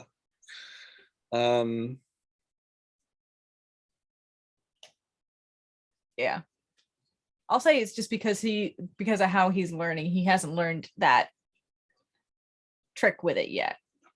Yeah. And so she's like, all right, hold on one second. We switch gears here, and she's sort of like, she's masterfully just like going from spell to spell. Basically just trying to, now she's going to use locate creature. Locate creature? Mm-hmm. Yeah, actually. It's gonna cross out that DC check as heading towards the south. Okay. You feel the faintest of pulse. Ooh, dear. Do either of you have healing magic handy? Not exactly my specialty. All right, well, we better hurry then. And she just like starts scurrying towards the beacon. Yeah, as you start heading that way, Corey actually kind of like puts a hand on your shoulder and goes to push first.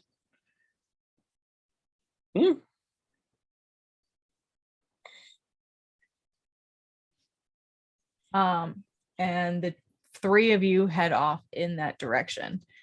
It does get stronger as you get closer. And it takes a good like 20 minutes before you see on the path ahead of you, unmoving. Make a perception check, actually. See how much you notice. 21. 21. Oh, yeah. You do see what appears to be unmoving a huge golden stag, bleeding from the abdomen, but breathing. Oh dear. I'll look around just quickly. Actually, hold on. Let me see. So I think locate creature is a concentration spell. Because they all seem to be. Yep. So detect thoughts would have been down. Mm-hmm.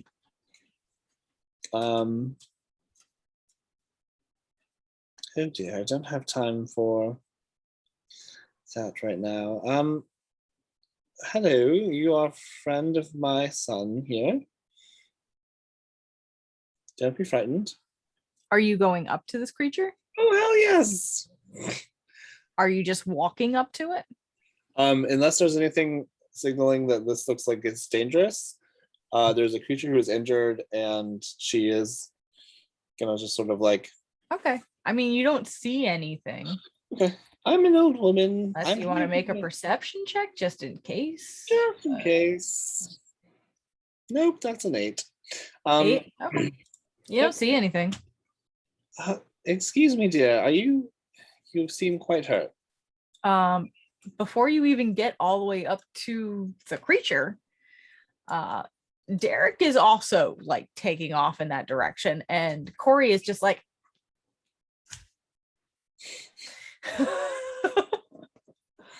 and you get about 10 feet forward, Mm-hmm.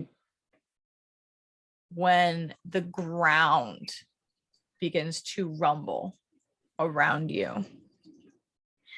I need you to make a dexterity saving throw. And your son to make a dexterity saving throw.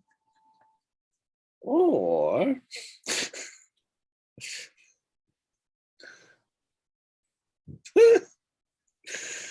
yeah, that's a 4. Could I alternatively cast Thunderstep? No, it's surprise round. Okay. It's not how that works. All right. All right. What did you get? 4. Yeah, no, it does not succeed. That sounds like it could have. No, not at all. No. Actually, well, Corey did kind of linger behind as you two bolted off. So Corey is not in this space, but you and Derek are. As from under, almost directly underneath the two of you, the ground just erupts as a creature comes barreling out towards you. And you take, I really need to remember where I keep my tray. I'm gonna use my travel tray. 1,000,000 damage. I don't know where I put all my shit, huh? Nothing. What? I didn't hear what you said. I didn't say anything. Yes, you did. Dude, lie to me. I just put 1,000,000 damage. Definitely, 100%. Oh, shit. Of course, it's like right under my face. Whatever. 14 points of bludgeoning damage as dirt begins to just rain down. Dirt, rocks rain down and throw the two of you back. You are also prone. Oh dear.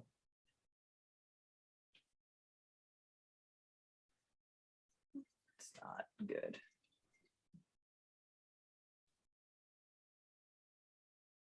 Roll initiative. And Jesus. yes, can I help you? You have access to my rolls.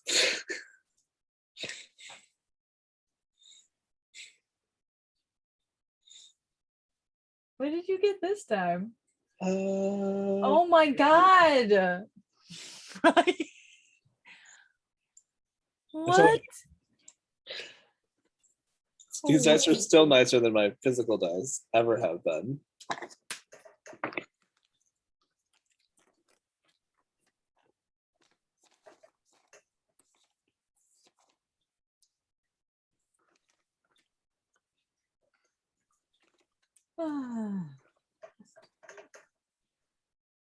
Oh boy. All right, so looking at that, I write it on the back of this one.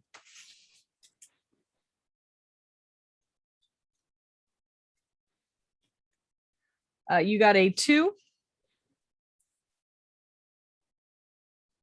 Lovely. Mm-hmm.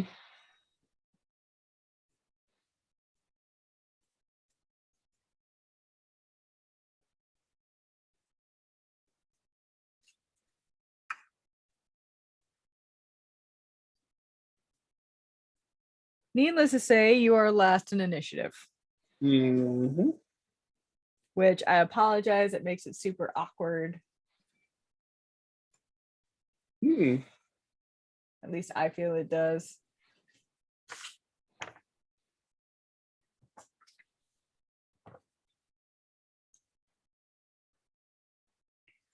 So you and your son are prone on the ground and you look up to see a massive, chitinous, nasty looking scorpion, far bigger than anything you've ever seen. It's about 10 to 12 feet long from tip to tail. It's huge. It also, you're in the middle of a jungle. This doesn't feel like something that should be here. And it is going to make a sting attack at you.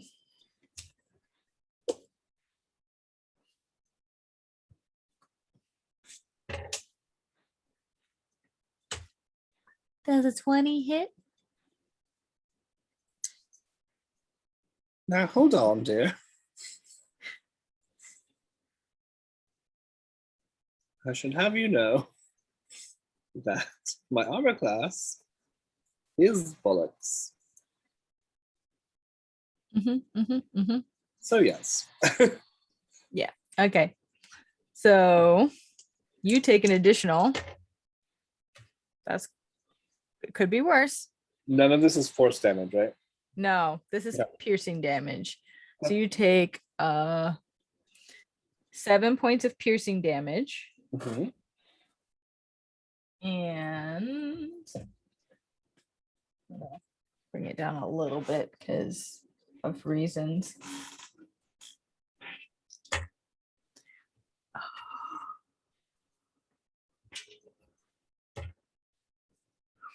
Five points of poison damage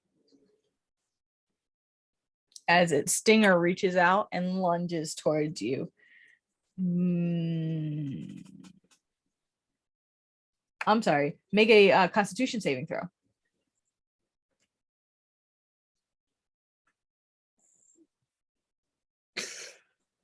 I'm not on that page. Oh my god. Yeah, so the damage I told you, you take all of that. Okay. Yeah, you do take all of that poison damage. Am I considered poisoned, dear? You are not considered poisoned. Oh, lovely.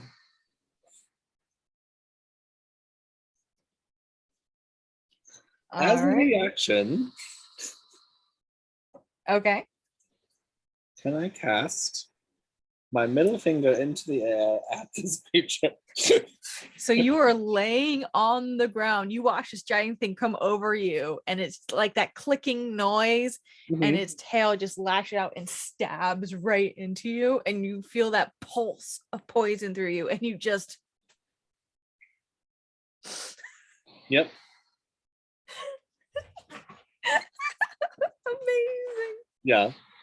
But also, in the other hand, bonus action Shadow Blade. Is that a bonus? Is that a reaction? Oh, I guess it's a bonus action, so I guess I have to wait, huh? You'll have to wait. But I mean, within that 6 seconds, that's the next thing that's gonna That's happen. what we're expecting to happen. It's already Yeah. starting to form. All right.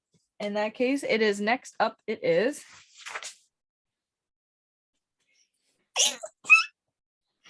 I'm sorry. Ignore my ridiculous sneeze.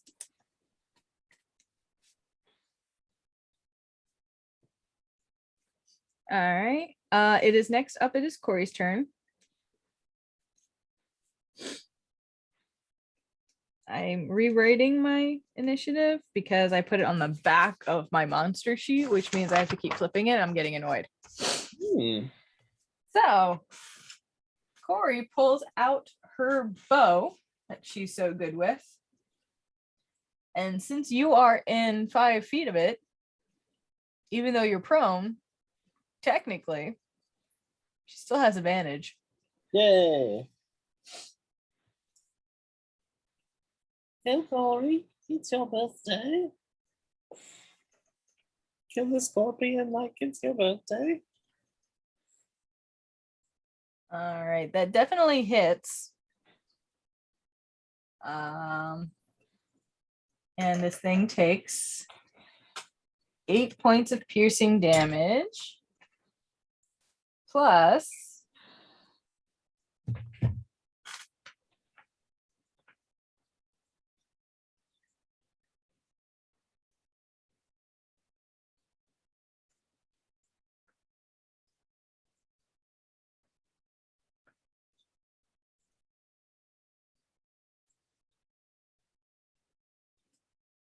Um,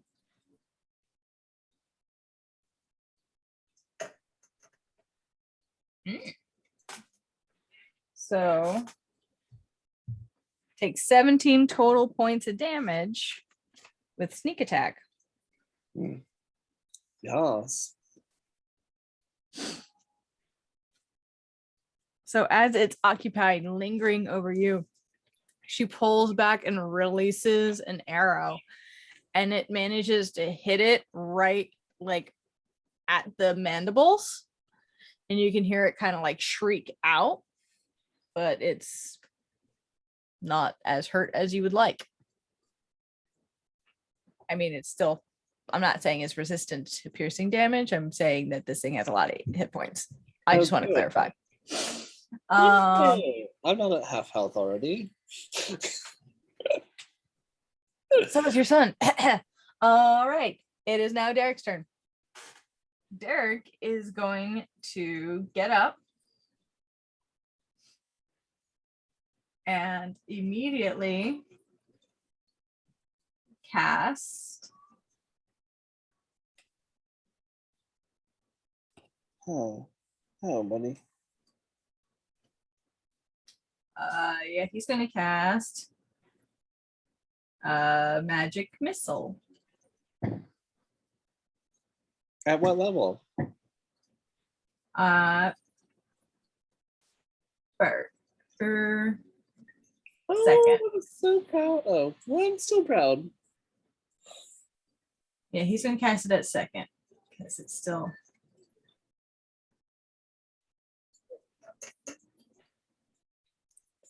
Oh, magic missiles.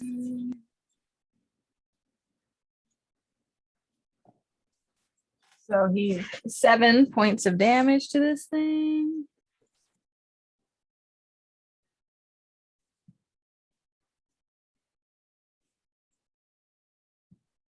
And he is backing away, and you're his mom. He is cursing foully as he's backing away. You tell it, Scorpion. You tell that Scorpion. All right. It is now your turn, Gwen. Gwen is going to finish the bonus action of casting Shadow Blade, and then is going to put her feet. Where is this thing relative to her? It's not quite, it's within 5 feet of you, but it's kind of like not like surrounding you, but like you know that like kaiju movie moment where it's like yeah. I'm just gonna put my cute little feet right in its face, like almost right up to its pincers, and then I'm gonna cast Thunder Step. So you're thunder stepping its face? Its face. Yep. And I love that.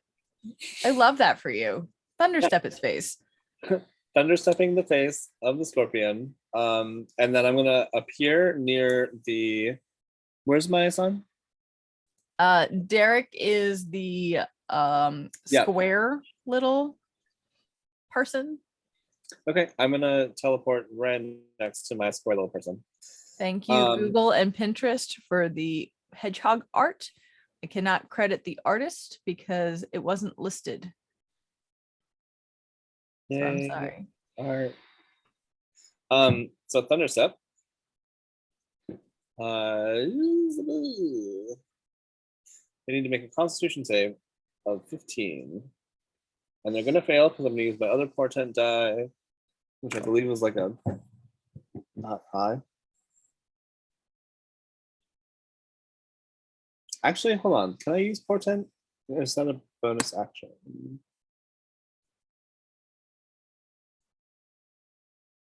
Oh. Yeah, I'm gonna use my other portent to. Portent is a reaction, isn't it? No, it's anytime. It's free. Okay. It's free. So they're gonna fail. What are you giving them as the roll? I forget. It was a low roll though. It was the last time I rolled twice.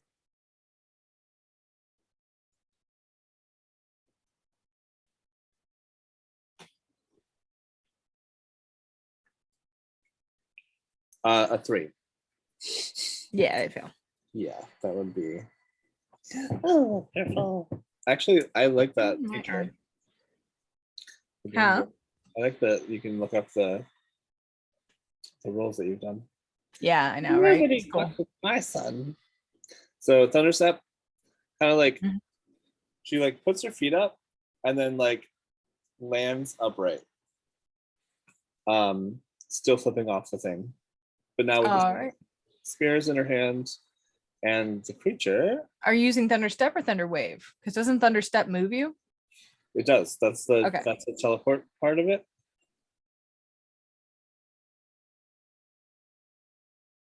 If you Okay. said teleport, I heard it totally different. I'm sorry. No, it's Thunder Step. You teleport yourself to an unoccupied space you can see within range, and the range is 90 feet. Immediately after you disappear, a thunderous boom sounds, and each creature within 10 feet of the space you left must make a con save. They failed, so they take 15 thunder damage. And the thunder can be heard from 300 feet away. Okay. There's more to it, but I will not bore you with the details. Basically, like Dimension Door too. You can like bring somebody. Yeah, that's fine. Roll the damage. I know I've had characters who use it. I just 15. 15 is 15 points of damage. Yes, Okay. and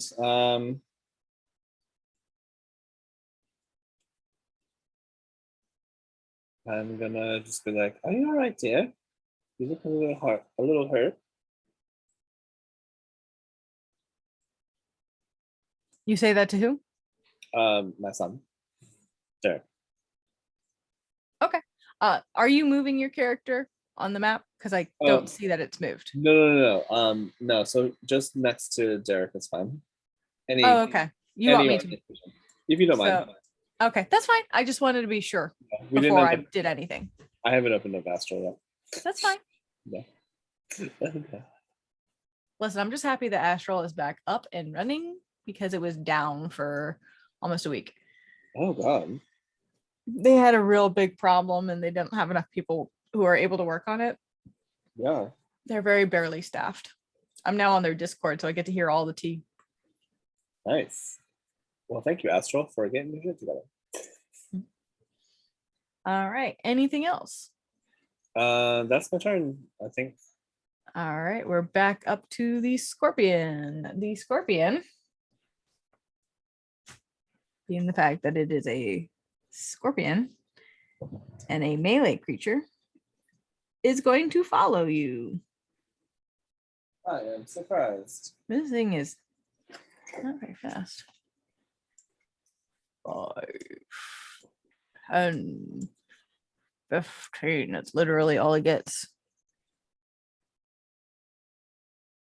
And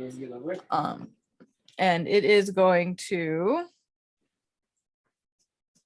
it's going to either bite you or your son. Okay. I need you to tell me high or low. Can I just do that thing that moms do and like put an arm up in front of my baby, except for it's a tiny hedgehog arm? Also high. Hi.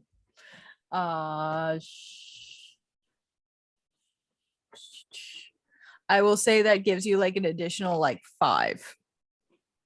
So if it rolls like 1 to 5, it's him. If it rolls 6 to 20, it's you. Okay. How does that sound? And I rolled a 15, so you're getting bit. Oh no, not me. Well, not bit. You're getting attacked with his pincers. Oh no, I'm pinched. Does a 18 hit? Mm-hmm. Yep. Cool.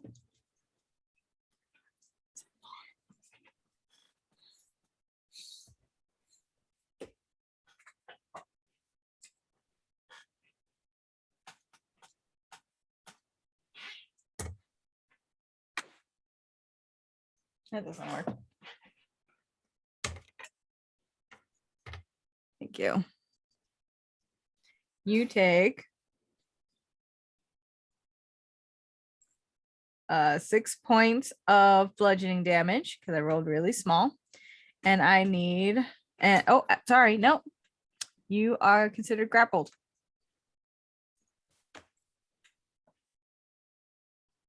Not even save, you're just grappled because it's an attack that hits, and that's how grapple works. I keep forgetting that. Mhm. All right, so don't be a dick. Stupid. All right. All right. So that is the scorpion's turn. It is now Corey's turn. Corey is getting a bit concerned and moves over to the side and fires another arrow because there's not much more she can do, but she still has advantage because you're within melee. And so is my son. Yeah, 16 plus 7 is gonna hit.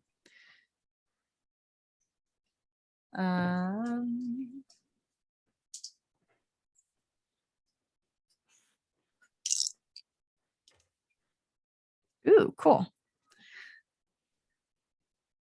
9 plus. So 17 points damage.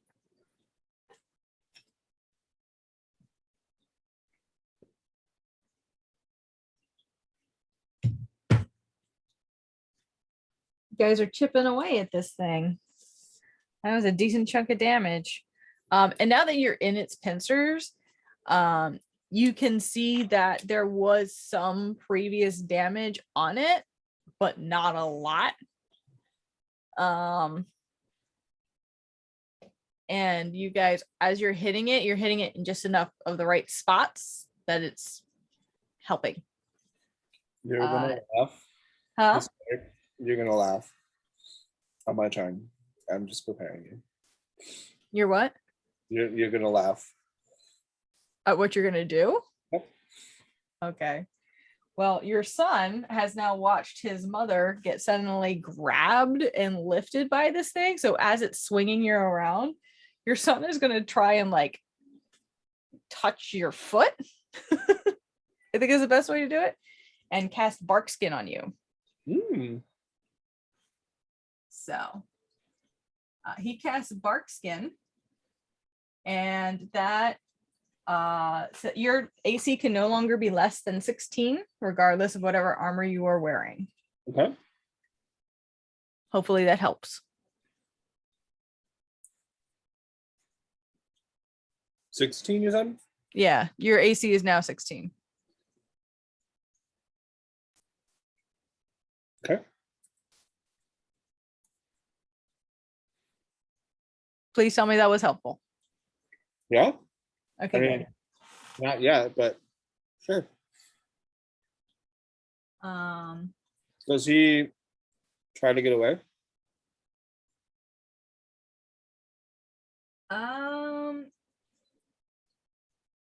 He will actually, no, because that's another spell. He can't do that.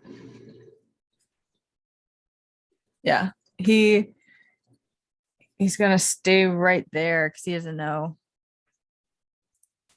anything about this creature, like its reach or anything like that. So no, he's just gonna stay right there. Okay. It is now your turn.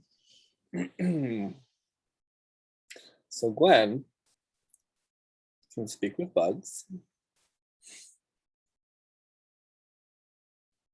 It is in my features and traits. I'm going to tell this thing to fuck off as kindly as possible, an insect. And then I'm going to, can I reach my son? I mean, yeah, he's right next to you. Well, I Okay. mean, like you're slightly above him at this point, but you're still, I'll say, like you can reach down, you'll be within 5 feet. You can. Okay, as long as I can take him with me, I'm going to thunderstep again. Because it's a teleport. Yeah, I mean, he was able to touch you to give you bark skin, so yeah. Yeah, Okay. that'll work. Okay. Where are you guys going?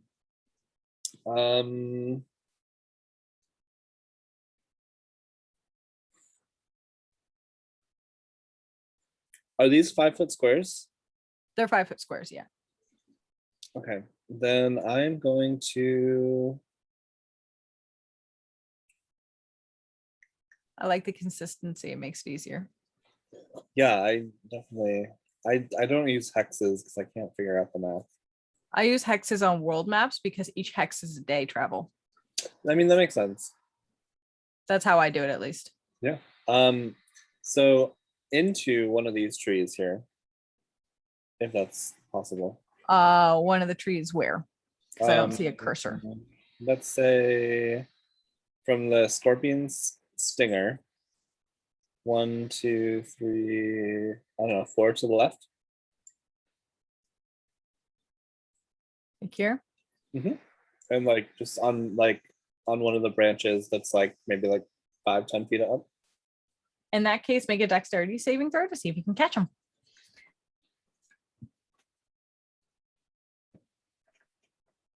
Well, dexterity saving throws aren't my forte. It's a low DC because all you're doing is catching a branch, and there's going to be a few on the way down. Okay, 14. As someone who's fallen out of trees. Yeah, that's fine. 14 is. Yeah, that's fine. The DC was 10. Okay. Your son also barely made it because he got a 12. Okay, so Wizards. understood. There's a reason that I made sure the rogue came with you guys because you're two squishy wizards. Yeah. I was like, you guys need an actual fighter. Okay, so it's 12 for thunder damage, but they get a save again. Okay, that's right. I forgot about that.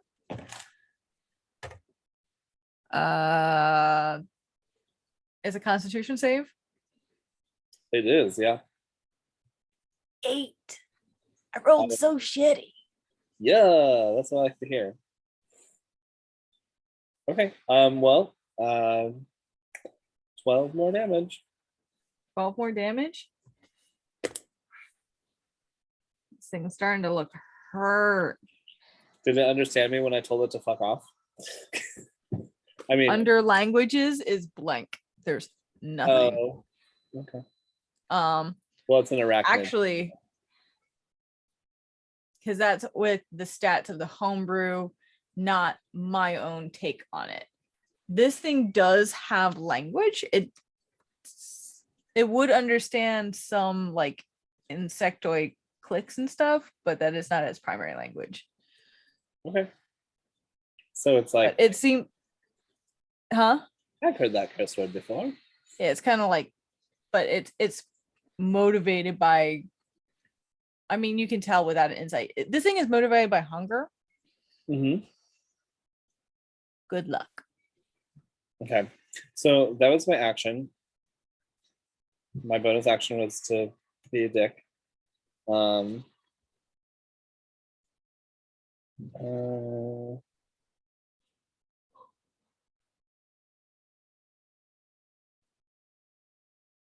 I'm going to pull out the Heartweaver's primer while I'm in the tree.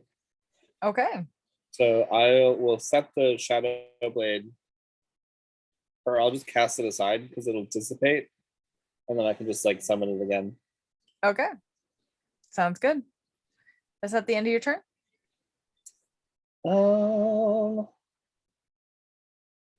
Give me once again.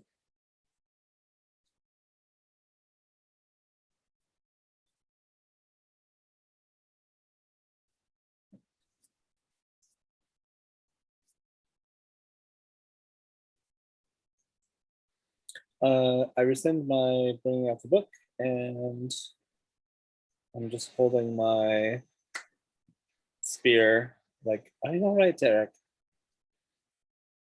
You said it to your son? Yeah. I guess. Sure. All right. Well, I hope your friend over there is a healer. But if not, we'll get out of this. All right. It is now the giant scorpion's turn. Yay. You two have disappeared. It got hit in the disappearance and it started looking around. And it sees Corey within range. So he's going to climb over to her and make another attempt with the stinger. That was disrupted by the cord of my headphones. Oh, sorry. Didn't hit. It hit, or it started to, and the cord just held it, so it was like perfectly cocked. I'm like, ugh. Ugh. There's nothing worse than a cocked die. I know. It's gonna hit. Her AC is not high enough for that. Is her HP high?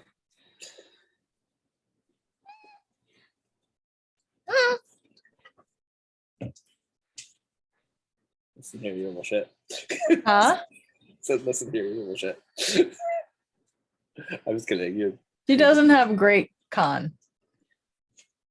Oh, good. Yeah. So she takes.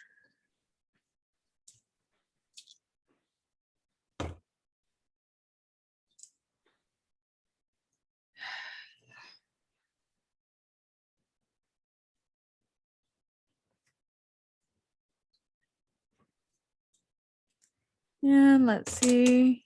She made the con save. So that's good.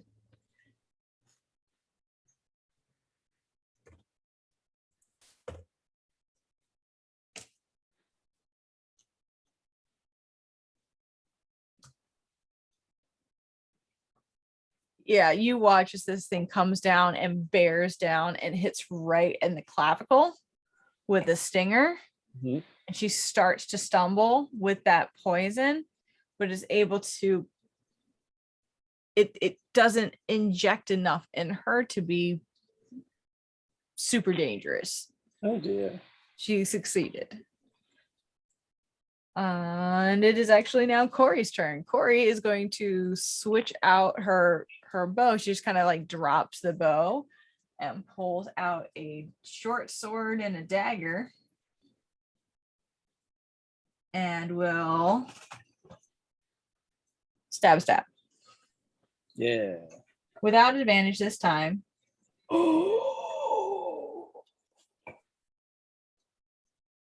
That hit. Natural 20? She good. She good Corey, girl. Corey. The second one did not hit though. If only The dagger missed. The dagger missed, but the short sword hit. Good thing we didn't kill you in the woods all those months ago. Did you know that on D&D Beyond, if you right click the damage dice, you can have it roll crit damage for you? You can select crit damage. What? Where? How? So on your damage spot where it does the rollers, where it gives like the 1d6 or whatever, right click on it and it says to everyone or to yourself, and then crit damage or flat roll. But it doesn't do the like you roll a dice and then double the amount on the dice and add it. It does the 2 different dice rolled. Okay. Yeah. So it's just one method that is an option if you don't have your dice.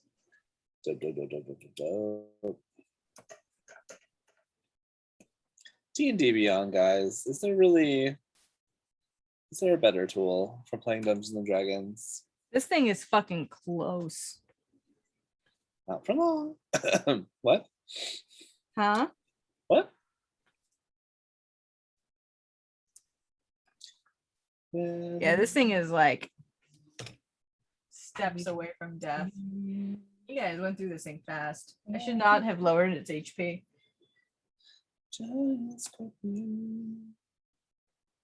Well, to be fair,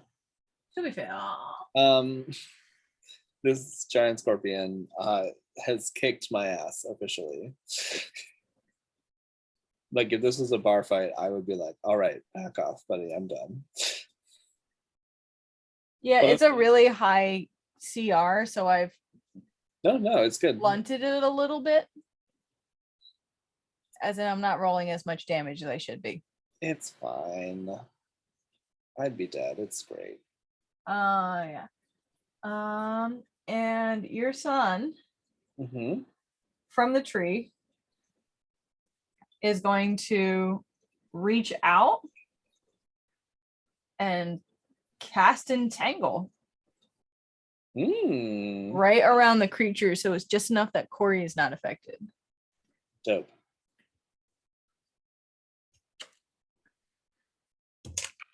Good one, kiddo. I'm so proud of you. The saving throws are so bad.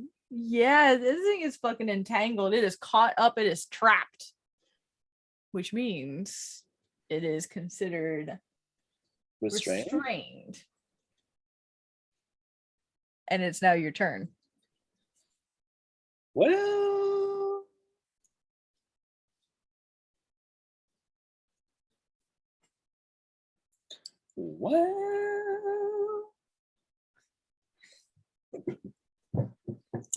Its chitinous form is cracked. It is gnashing and gnawing against these vines that keep wrapping back around its limbs. It is bleeding. It is rough. well, okay. She's gonna take her shadow blade. She is going to make a ranged attack. Okay.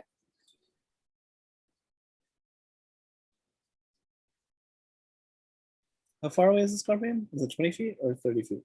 5, 10, 15, 20, 25. Okay. She's gonna no, fuck that. Magic missile. Okay. Roll your damage. But I'm What gonna level are cast, you doing? I'm gonna cast it at 3rd level. Okay. Um,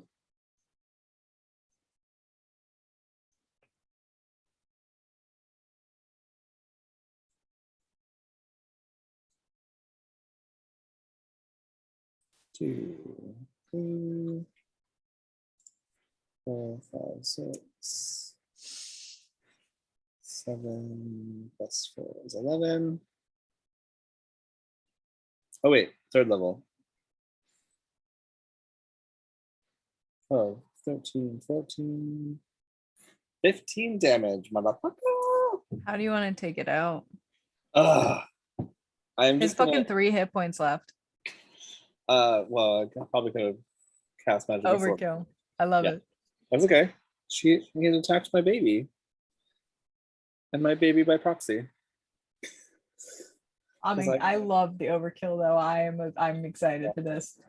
Yeah, I told it to fuck off and it didn't. So just right between the eyes, in the same spot, just magic missile, magic missile, magic missile, magic missile, magic As missile. it's thrashing and pulling away from the vines, it's twisted its body in your direction, just in time for the magic missiles to and just one right after another, pounding the same exact spot. You watch as the carapace slowly cracks and cracks and cracks until it just shatters and it falls limp on the ground, no longer moving. You are out of combat. 2 rights. All right, dear. Will you help your mother out of this tree? Your son is, and Corey is like, as this thing falls, kind of like leans back on the ground, sitting now, huffing, looking for both of you as well, because you disappeared and now you're in a tree. No idea. She's just all bullets, basically. Yep. Glowing, oversized bullets. Yeah. Fly out of the tree. By the way, my magic missiles are shaped like polygon of numerical rollingness. Okay. They're dice shaped. Dodecahedrons of doom. So a pyramid, a cube, yeah. Mm-hmm. There's like one of each. You're literally throwing dice at them. I love it. Yeah. So yeah, Gwen gets out of the tree with or without her sends help, and then she's gonna sort of like look over at Corey. Are you right, dear? Do you need anything?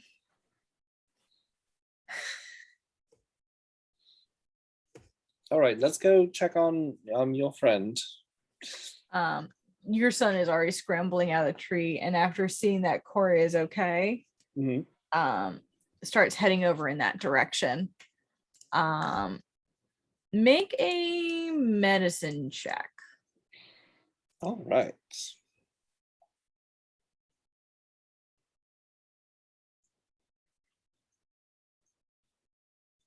Do I have advantage because I have a medicine kit? Are you proficient with said medicine kit? A healer's kit, I think, is what I actually said. Are And you proficient with the healer's kit? if that is your question, my alternate question is, can I use the 19 portent that I have as my roll? You may use the 19 portent roll. I Relative love how well you've tried to finagle that. 21. Yeah, I think I'm proficient in like 3 weapons and 2 languages. Okay. Besides common and All bug. right. Well, enchanting something does take a lot of energy, but that doesn't mean that you can't also see if you can learn more about herbs while you're here at the Avium, and possibly spend some time in the alchemical lab and maybe gain proficiency with a healer's kit. Just gonna throw that out there. We'll see. I'm not. I was never at any point supposed to be the healer in this party. So. Nope. But I will. I will like look and be like, oh dear. That's bleeding quite a lot here. As you look at the bleeding has kind of subsided. It looks like, based on your medicine check, that very quickly this creature had been stabbed with a stinger, and a huge dump of poison was sent into him. Oh no. Which is what's leading to that raspy breath, that not moving around a lot. And I'll carry over that 21 with your medicine kit, that you are able to use some of those herbs. And as you're going through it, your son has Druidcraft and will help create some of the herbs to offer a little extra, so that you are able to nullify some of those poison effects. And it does take a while before he starts to awaken, but you do notice that calmer breathing. Okay, good. All right. Give me 10 minutes here. Are you all right spending the night in the Feywild? Wild? I keep calling it the Feywild. I'm sure it'll be fine. How big is? Well, I can help with some of that. And point over to the stag. He's a bit large, but he's used to it here. All right. Hold on a second. Let me see what I can do here. Gwen is going to cast a spell she hasn't cast before.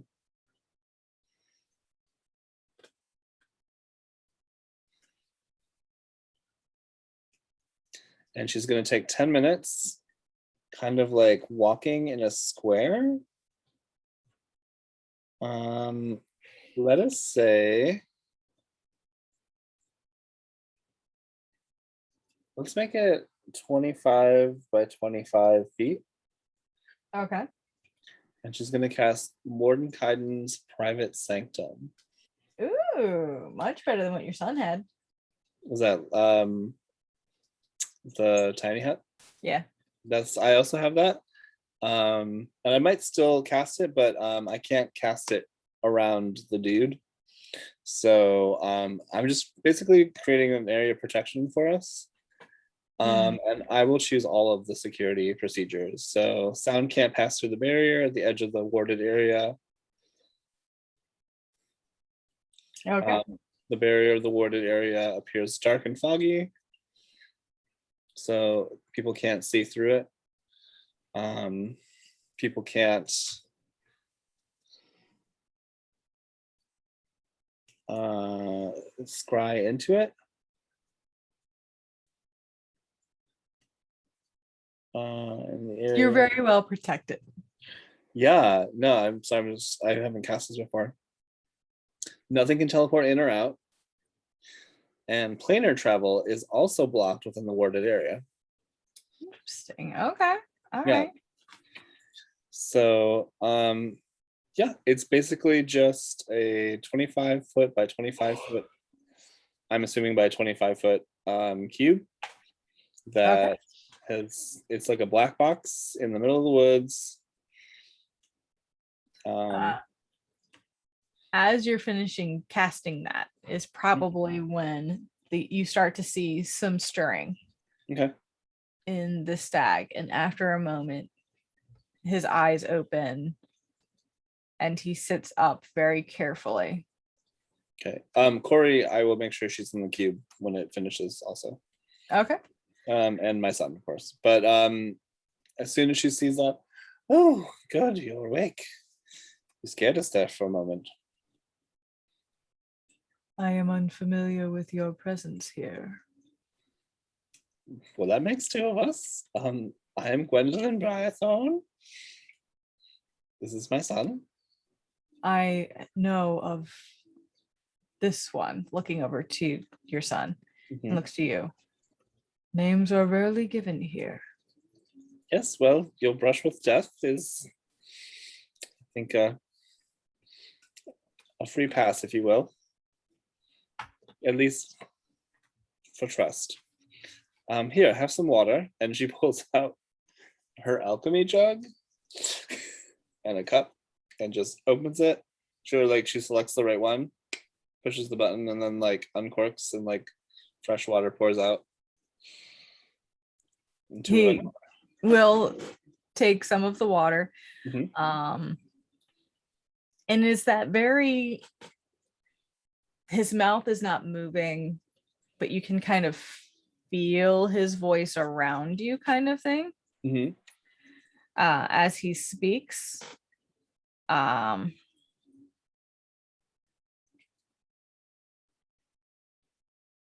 he's just studying all three of you very carefully.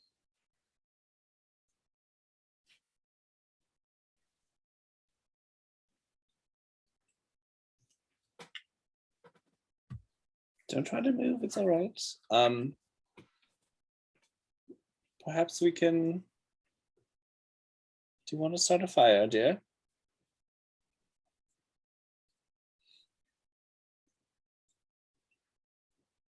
Who are you speaking to? There's three people, kind of. I mean, yeah, either Derek or Corey.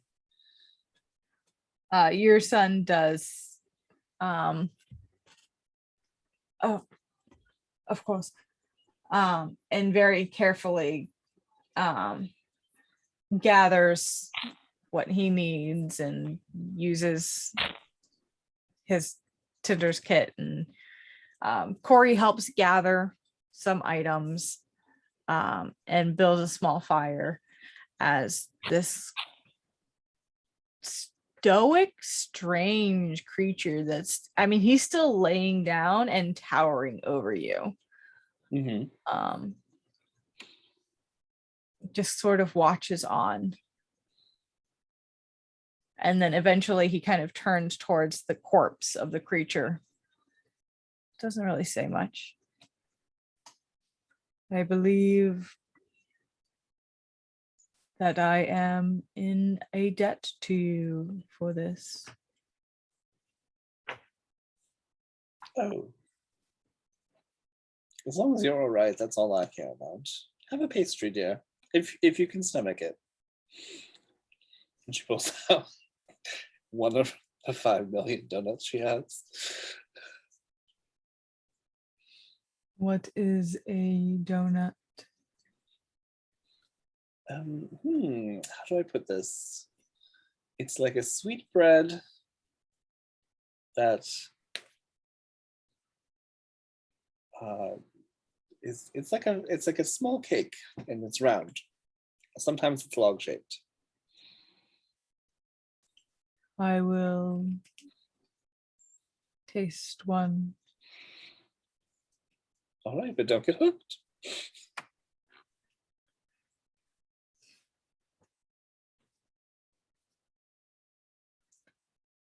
No, no, it's right here, dear. It's right here. Now, there's a mosquito flying around. No, kill It's it. driving me crazy. That was priority. My vermin of the month is ants. It is quite good. Well, I have more if you want anything. Tell me, if you don't mind, how did you become acquainted with my son? This one spent time amongst the Feywild, learning of different conduits of magic, and in his curiosity stumbled upon my grove.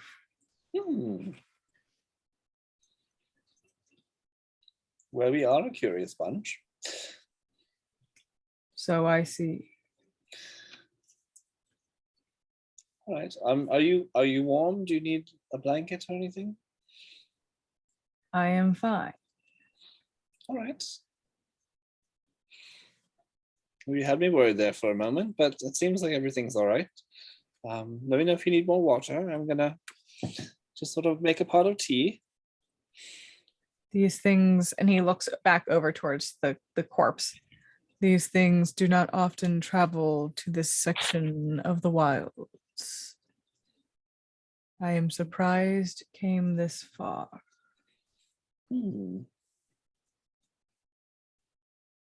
I was certainly caught by surprise. But it certainly gave us a run for our money. I'll certainly need to rest anyway. She sort of tends to her own wounds now. You can make a medicine check, or we can just have a short rest and you can roll hit points. As you do take a short rest, you do notice that your son does kind of step off to the side a little bit and takes a moment, and it's almost like he's communing with his surroundings. And when he does, how do I describe this effect? It's like he's connecting to the land itself around him. And it's like he's gaining strength from his surroundings with the magic that he has. Okay. So I'm watching my son sort of like recharge from the Feywild. Not necessarily from the Feywild, but from the forest. Interesting. And make an Arcana check. Okay. By the way, I healed 24. Okay. Because it was 16 plus parentheses 2 times 4 on parentheses.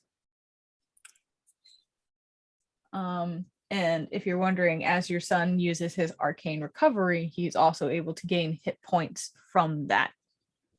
Oh, dope. Yeah, he's a really cool class.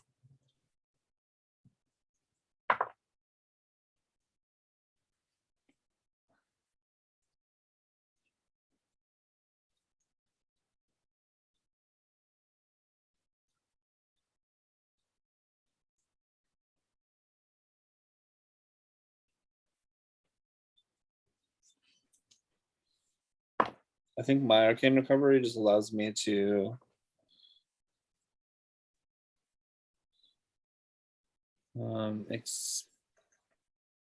I can recover up to 4 levels of spell slots. Your son is a much lower level, so he's able to do arcane recovery once. Mhm.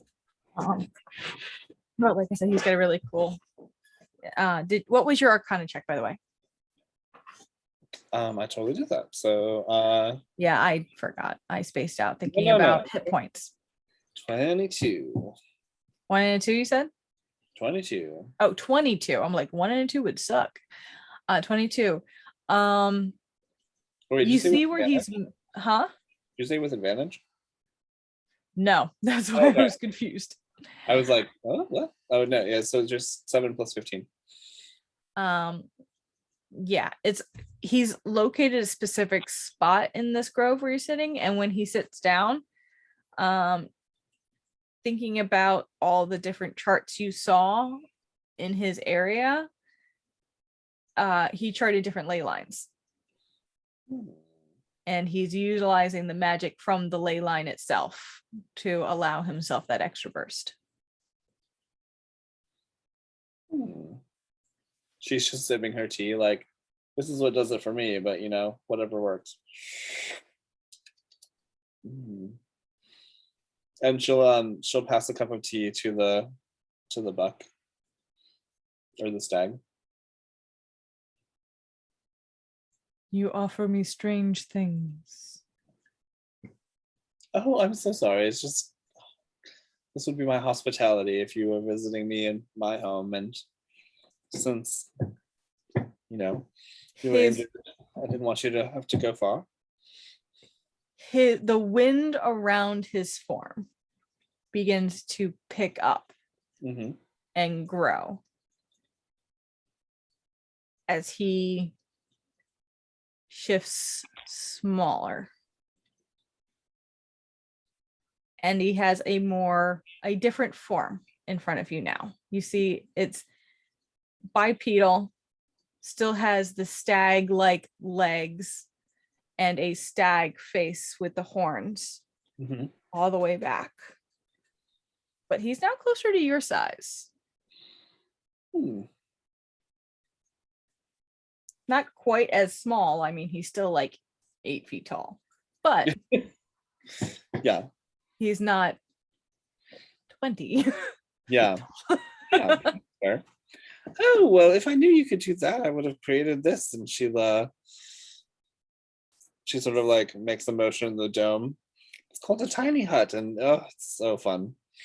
But you're safe here for now. I've put up a protective field, as you can see. Mind you, you're not a prisoner. If you want to go, I'm not going to stop you. But you just see the slightest smile on his face. The cube will. So just let me know ahead of time, or just walk through it. It's fine. Do I have something in my teeth? Sorry. Your son ends up coming over and goes, guess I'm glad you both could meet. Strange though this might be. And like looks at his friend and goes, I was a little worried when I didn't hear from you. And he looks, and the individual looks down. I am glad you came. As unusual as that is, I was not expecting your arrival.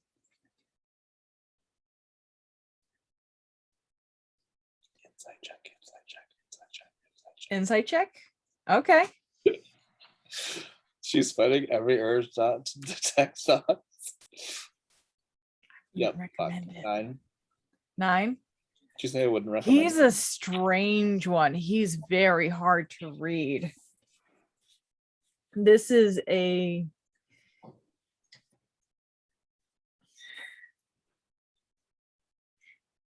You can tell that this is a old fey creature. He's been around for a long time. So you're robbing the cradle. I'm kidding. No, there's none of that energy from this exchange. Okay. This really is just like a mutual respect between the two of them. A little bit of fascination on your son's part, and a different type of fascination on this stag's part. It's more like your son is like, here's this wonderful ancient creature who's willing to show me these things, and the stag is like, what a strange child. Like, it's kind of where it's at. And then eventually your son just goes, oh wait, maybe he's part of the one who's been showing me this type of magic I've been using, but maybe he can help you with your thing. And the stag looks over and goes, as I said, it appears I do in fact owe you a debt. Is there some help you might need? It's a bit soon to be asking of help. Are you sure you're all right? You're standing. That's good. I was merely not expecting such a blow of poison. I am fine. All right.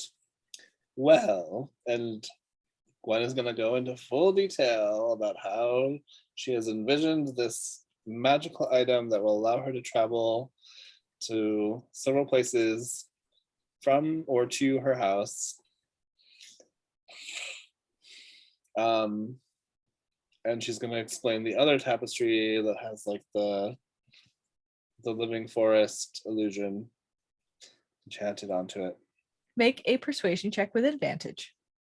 Yay! Because you did in fact save his life. Oh. He was going to be eaten. No. The higher of those two is 21. Okay. After you're done speaking, he looks at you. I see. And like looks between you and your son, like a very now he makes sense kind of stare, but in that I have no expressions kind of way. You two are related. That it's a lot of that. And then he turns back to you. From what you have described, you cannot connect them and maintain that connection. I can help with this, though it will take time. Only if you're sure, it's not a big deal. It's just a home decor emergency exit kind of thing. I owe you a debt.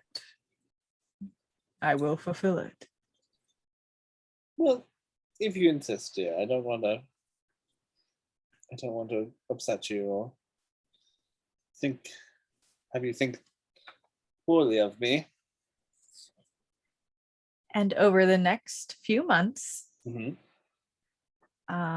staying, not necessarily, you don't have to stay in the Avium, you can stay in the nearby towns, or you can even head back because he has a way to bring you back to his attention when needed.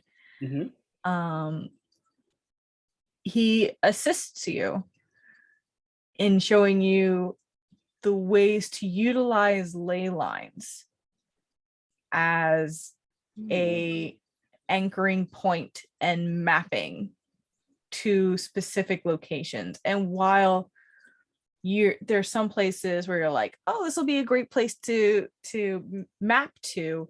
It's not going to be exactly on because you're looking for those key points, those arcane fonts. Yeah, actually, I think that makes more sense to like connect to where the ley line is rather than like a city or like a very specific like Yeah, map. so it might be like where there's a power point along that ley line that's outside of a city or nearby. You are able, the Alderheart sits atop a major spot. That's part of why the tree grew in the way it did. So that's lucky. That's fortunate enough for you that you're able to establish one at your tapestry. Oh, good. I'm so excited. And you're going to be able to have 2 other locations. So that's 3 total. All right. All right. Okay. And we will discuss where those will be during the rest of this break. Yeah. Real quick, while we have time, we have a couple more minutes. Do you want to summarize anything else that you wanted to do during this down period, or was this like your big thing and you didn't have anything else in mind? Well, she's definitely going to keep in touch with this fae creature.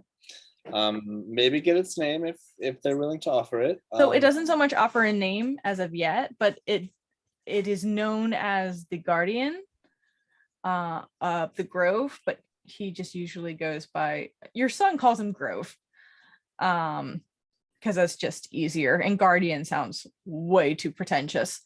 So your son calls him Grove.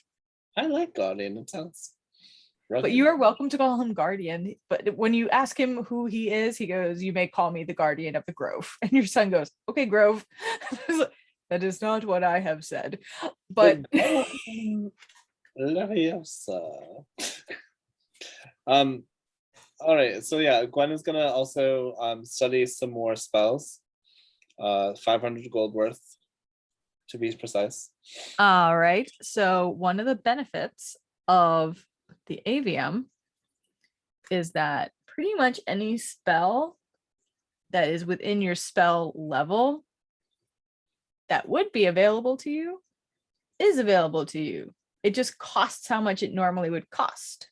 Okay. They list it as they restrict it to things within your grasp. In other words, if you are able to cast that level of spell, then you have that access to that level of spell. You can't go higher.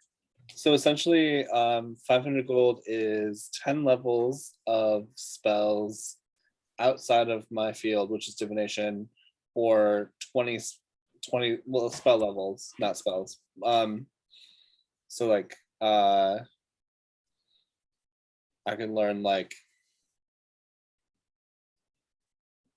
let's see, I'll figure it out. I hate math. But I can get twice as many divination spells, but there aren't that many divination spells. Because divination spells cost you half as much too. Yeah. And because I'm a divination wizard, like I usually start with divination spells because I'm a dummy. And but yeah, you are able to add those to your list. Okay. Very easy. I'll let you know ahead of time too, just to confirm. Okay. Okay. But it literally says in the book though. Let me read out exactly how it's worded. Wizards who study here can add any spell on the wizard's list to their spell book, but they still require the necessary amount of coin and time to do this. Spells are only granted to wizards deemed worthy of their power, meaning only spells of a level the wizard could cast will be made available. Sounds good. And then additionally, any character proficient with the herbalism kit can avail themselves to the campus potion laboratory, which stocks reagents needed for potion making. Creating a potion can be done for the normal cost to help cover the expenses associated with growing so many magical herbs. And it only takes 1 day of brewing instead of the normal amount of time it would take to craft such an item. Okay. There's also something for rangers, sorcerers, and warlocks, and bards. Okay. I'll be sure to let Showery know. That sounds really cool. Brewing potions and stuff. Mm-hmm. because I'll probably go back and forth at least once, just to check up on the house, and then yeah, aside from that, just spending time with my son and making sure he's recovered, All right. and eventually, just once everything's done, heading back to the Elder Heart. All right. But you said 11 months have gone by in game. In game, 11 months goes by during this down period. Okay, so I will come back with Ramona during her. I'm assuming they get like a month break at some point. There's a couple weeks here and there, and you're Yeah. able to escort her back and forth. So yeah, I'm assuming since she started at like the almost year mark, then there'd probably be a period where she would get time off to come back. Yeah. So Mhm. yeah, I'll be heading Right back around the time of the festival, actually, when your son had time off. Oh yeah, cool.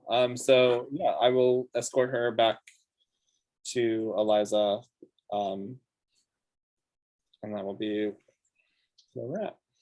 Okay. I hope you had fun Yeah. with Oh, today's session. I hope anyone who decided to watch this enjoyed this story. We should be back up and running sooner than later, and all of these videos will be posted more or less at once. So get ready for some Humblewood binge watching. Hope everyone enjoyed it, and we will see you next time. Bye.